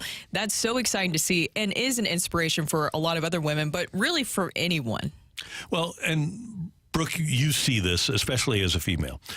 There are many, many instances that I've seen in sports. We used to have a basketball coach or an athletic director at SLU, Debbie Yao, who demanded excellence. And I think sometimes from a personality standpoint, it's harder for a woman to be accepted in demanding excellence than a man for whatever reason. It's just the world that we live in. And of course, if Desiree Reed-Francois is an extremely successful female athletic director and is the first and is breaking glass ceilings. That's why you bring up the gender, because it's different and it's new. Yeah. Yes, this opens up doors for so many women, and it's something that should be celebrated. And she's doing a fantastic job. We got so many great compliments, though, of people just talking about how impressed they are with her and the program and wanting to give her compliments. And she deserves all of it. I mean, she deserves all the praise for what she has been able to do. And you mentioned NIL. That's a huge part of navigating those waters now. And a lot of athletic directors have not lasted because they weren't able to navigate NIL and how to handle that moving forward. Yeah. And by the way, the former Mizzou player that's in the Missouri legislature is Curtis Gregory. He introduced the bill at the behest of the Missouri athletic program. It passed, and that's why high schoolers now in Missouri, not any other state, can get NIL money, which I'm sure the kid across the state, the defensive, what's his name, Manwari Williams? Maniri Williams.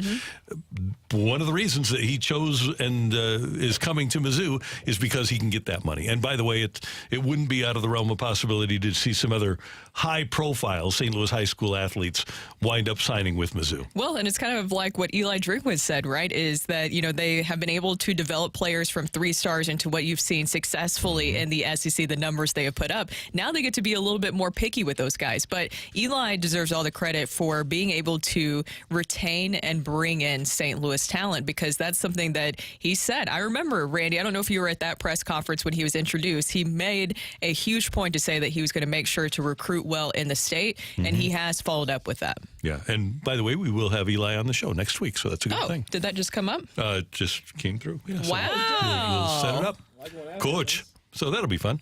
That'll be good. It's the balloon party. That is not Piddles, and I am not Tim. No. No, you're Brooke and I'm Randy. Oh. We don't have little silly nicknames for each other on this show. Do we, Matthew?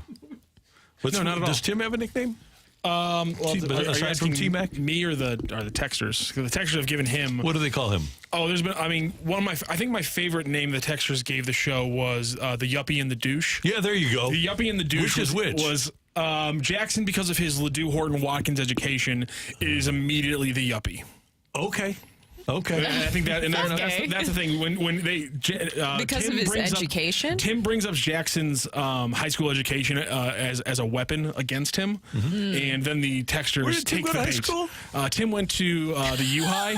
Okay, and also makes fun of me for going to CBC despite his dad going there. What does he call you? He makes fun of CBC guys. Oh, he doesn't call you a yuppie for that? No. Are you kidding me? SLU guys don't do the manual labor. That's for CBC kids, as he would say. Yeah, right. That's what Tim would say. Of course. We need a private school showdown in here. Right. Carrie, that's my favorite part of the Carrie thing is he stopped and I just go, Carrie, private schools. And he's like, oh, I got this. I'm only a Parkway North Viking. Look at you. Coming up, Hall we're of going to have... I am a Parkway Hall of Famer. How about that? That tells you how far they've fallen. Yes.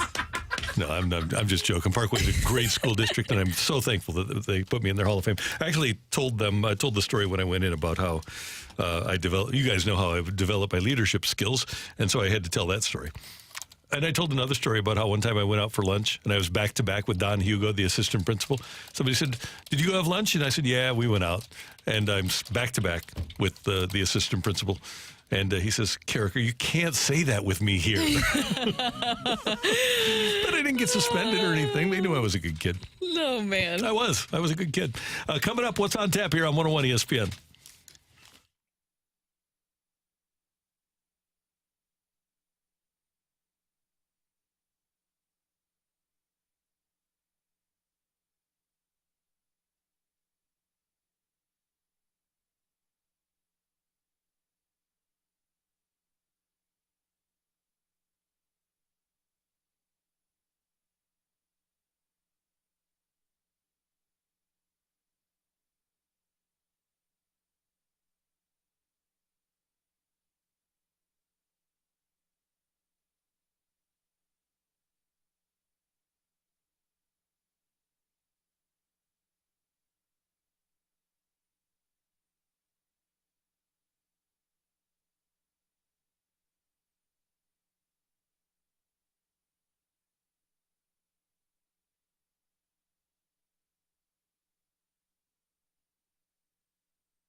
start at 7 o'clock. Sometimes radio shows start earlier, and people are just messed up in the head early in the morning. So this morning on Unsportsmanlike with Evan Cohen and Chris Canty and Michelle Smallman and their producer Patrick, this happened. I think we've ruined the Hall of Fame in sports. I think we've dropped standards for them, particularly in baseball and football. When we start putting in guys like Scott Rowland, Michelle, to the Hall of Fame, and keeping out guys like Barry Bonds and Roger Clemens and all those guys, and like nobody was going to Cardinals games because of Scott Rowland. They were going to games because of Albert Pujols. He was never the best guy on his team at any point. It's ridiculous. I think we've just torpedoed the Hall of Fame. So is this a personal attack on Scott Rowland? No, it's the Hall of Fame standards. He's just the example. He's one of the best defensive third basemen to ever live. What are you talking about? He is not someone that's below the standard of the Hall of Fame. And just because, and by the way, people were going to see him, they were going to see him in tandem with Albert Pujols because people in St. Louis show up to see the team, not one singular star. He's absolutely below the standard of the Hall of Fame. Why? What part of his resume, Pat, is below the standard of the Hall of Fame? Everything that doesn't include fielding. Damn. Okay, that is obviously an uninformed young producer, and that's allowed. Who is this producer? Yeah, his name is Patrick Costello. And, Brooke, I always go back to one of my stock lines. There has to be a stupidest person. There has to be. There does. And Pete, you said it was Pete, right? Patrick, Pete. Oh, Patrick Costello. Paul. So, Paul. Mary? Yeah. Is he okay? I don't know. So he clearly didn't, and maybe he's only 22 or something. Maybe he missed out on Scott Rowland's career. If Scott Rowland doesn't run into Hee-Seop Choi in 2005, Scott Rowland is an easy first ballot Hall of Famer. But even though he was injured for basically 05, 06, 07, 08, and then bounced back a little bit with the Reds, he still put up numbers that were worthy of any third baseman in history. If this kid doesn't think that Scott Rowland should be in the Hall of Fame, maybe he should look at Brooks Robinson's numbers, because then Brooks Robinson doesn't deserve to be in the Hall of Fame. If he thinks that every single Scott Rowland statistic, and I say this with the knowledge that we got to see the greatest shortstop in the history of the game, but if he doesn't think Scott Rowland should be in the Hall of Fame for anything other than defense, what's he think of Ozzie? And Ozzie's the greatest shortstop to ever play the sport. And by the way, doesn't it show, and I think we have a responsibility to be informed and to inform on a show like this, doesn't it show incredible lack of knowledge and information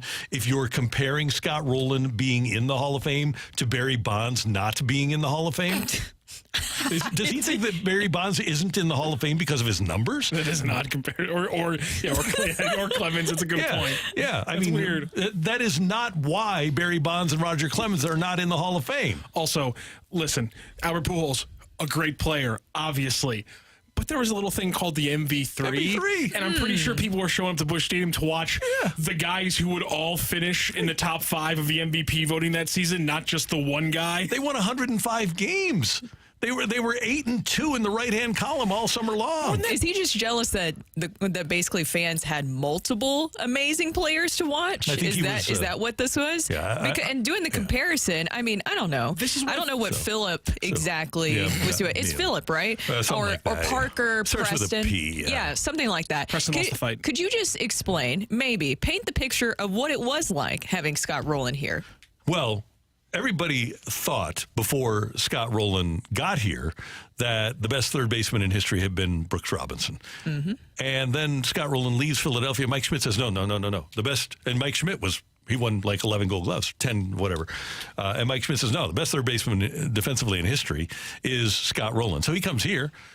Not only is he spectacular defensive third baseman. Still, even with all due respect to Nolan Arenado, a lot of people think that Rowland's the best they ever saw. But he was a 30-homer, 100 RBI guy who hit 285, 290. He was a stud. He was a big-time Hall of Fame quality player without question. And oh, by the way, if you don't have Pujols and you don't have Edmonds, people would still go to watch Scott Rowland play defense and hit. Can you clip that and send that over to Phineas so he can hear that? By the way, Patrick did admit that he is a Philadelphia Phillies fan. Oh, and so he's just a battery thrower. He can't get over. I like that. He can't get over a trade that happened 2 decades ago. And again, this is why you stepped into the easiest baseball hole of all time. This is weak. The complete disrespect of great third basemen. The game of baseball has been doing it literally the entire history of the game. It is somehow weirdly just there's always a lack of great third basemen in the game. So when a guy like Scott Rowland does what he does for as long as he did it, it is simply one of the best players at a position. How is that not a Hall of Famer? Sorry, Pickles. Pickles? Isn't that Sonny Gray's nickname? Oh, it is. It is. I tried to rename him the Tennessee Rambler, but we would probably bring him on, which I don't know if that would ever happen anyway. So we'd probably we'd probably bring him on and we'd be like, hey, what about the Tennessee Rambler? He'd be like, no, I don't like it. Love it or hate it? Love or hate it? No. Hate it. I still like Bobby Tommy better. I'm pretty sad that Robert Thomas doesn't like Bobby Tommy. We thought that was great. We thought we were cooking with that one. That down. He did. Fast. That was so sad. It's okay, I guess. So, okay, we have a weird texter named Drew from the 314. Or is it Drew's mom? But no, well, okay, so Drew, his mom, his quote-unquote imaginary mom, yes, claims that he is imaginarily 13, okay? Okay. She says, I can't believe that you would say these things to my 13-year-old son. This is... And but we get the best one. We get the best text from Drew ever. I have a condition. Clearly, you have a condition. Well, and here, just explaining how this text chain has gone, because it's gone on for a while. They have issues, one, because we credited. He hasn't texted in a while, but I forgot what originally started this whole conversation with him, but he was upset with something that was said and just went back and forth. And Carrie was texting back and forth with him. And finally, all of a sudden, he sent a text that said, this is Drew's mom. He is 13 years old. I cannot believe you're talking to him in that way. And we're all like, have you seen how he's talking to us? And what was your response, Randy? You said, well, since he's 13. So sorry. Very mature, impressive 13-year-old. Of course, because of the fact that a minor is interacting with the station, we must block this number. Sorry. But then I unblocked it, and so he's at it again. But I'm telling you, I told Brooke's you guys. favorite. It's my favorite text ever, even though he absolutely hates me. It's my favorite text ever. I love it so much. I literally took a photo of it, and I take it at home, and when I'm sad at night, I look at it and laugh because I have never seen, it was like an M. Night Shyamalan type twist to a text. Every time he texts in, I scroll up to find a new text that's like, yeah, a 13-year-old said that. My favorite one right now is, the Shack's not that good, everyone goes to Denny's. That sounds exactly like every 13-year-old I've ever met. There's not a 13-year-old who like talked Denny's. in the way that Drew talked to us. It was like very specific. And also it's 10:57. Aren't kids in school Should or be, something but he said like Christmas that? break. Christmas break on December 8th. Christmas break. Can somebody actually text in if you are a kid? Well, you're probably in school. Any school or anywhere. a parent of a child. Are they actually on Christmas break? I don't think so. I don't think so. No. All right. This has been fun. Great balloon party. We do have BK and Ferrari coming up. They're over at Centene, right? Yes. Centene Ice Center. And also, we got a great week planning up for next week already. Oh, yeah. We're going to have John Hewlett in studio on Wednesday afternoon. We're going to try to get Rick Venturi, who obviously... We got to work till afternoon now next week? Wait, what? Whoa. Rick Venturi on Back early to talk about the Colts, and I believe we have another big Mizzou guest coming up next week. Yes, we do. Should be fun. Hey, we thank you for tuning in, texting in, and being a part of the show. Great job today by our producer and audio and video engineer, Matthew Rocchio. Pleasure.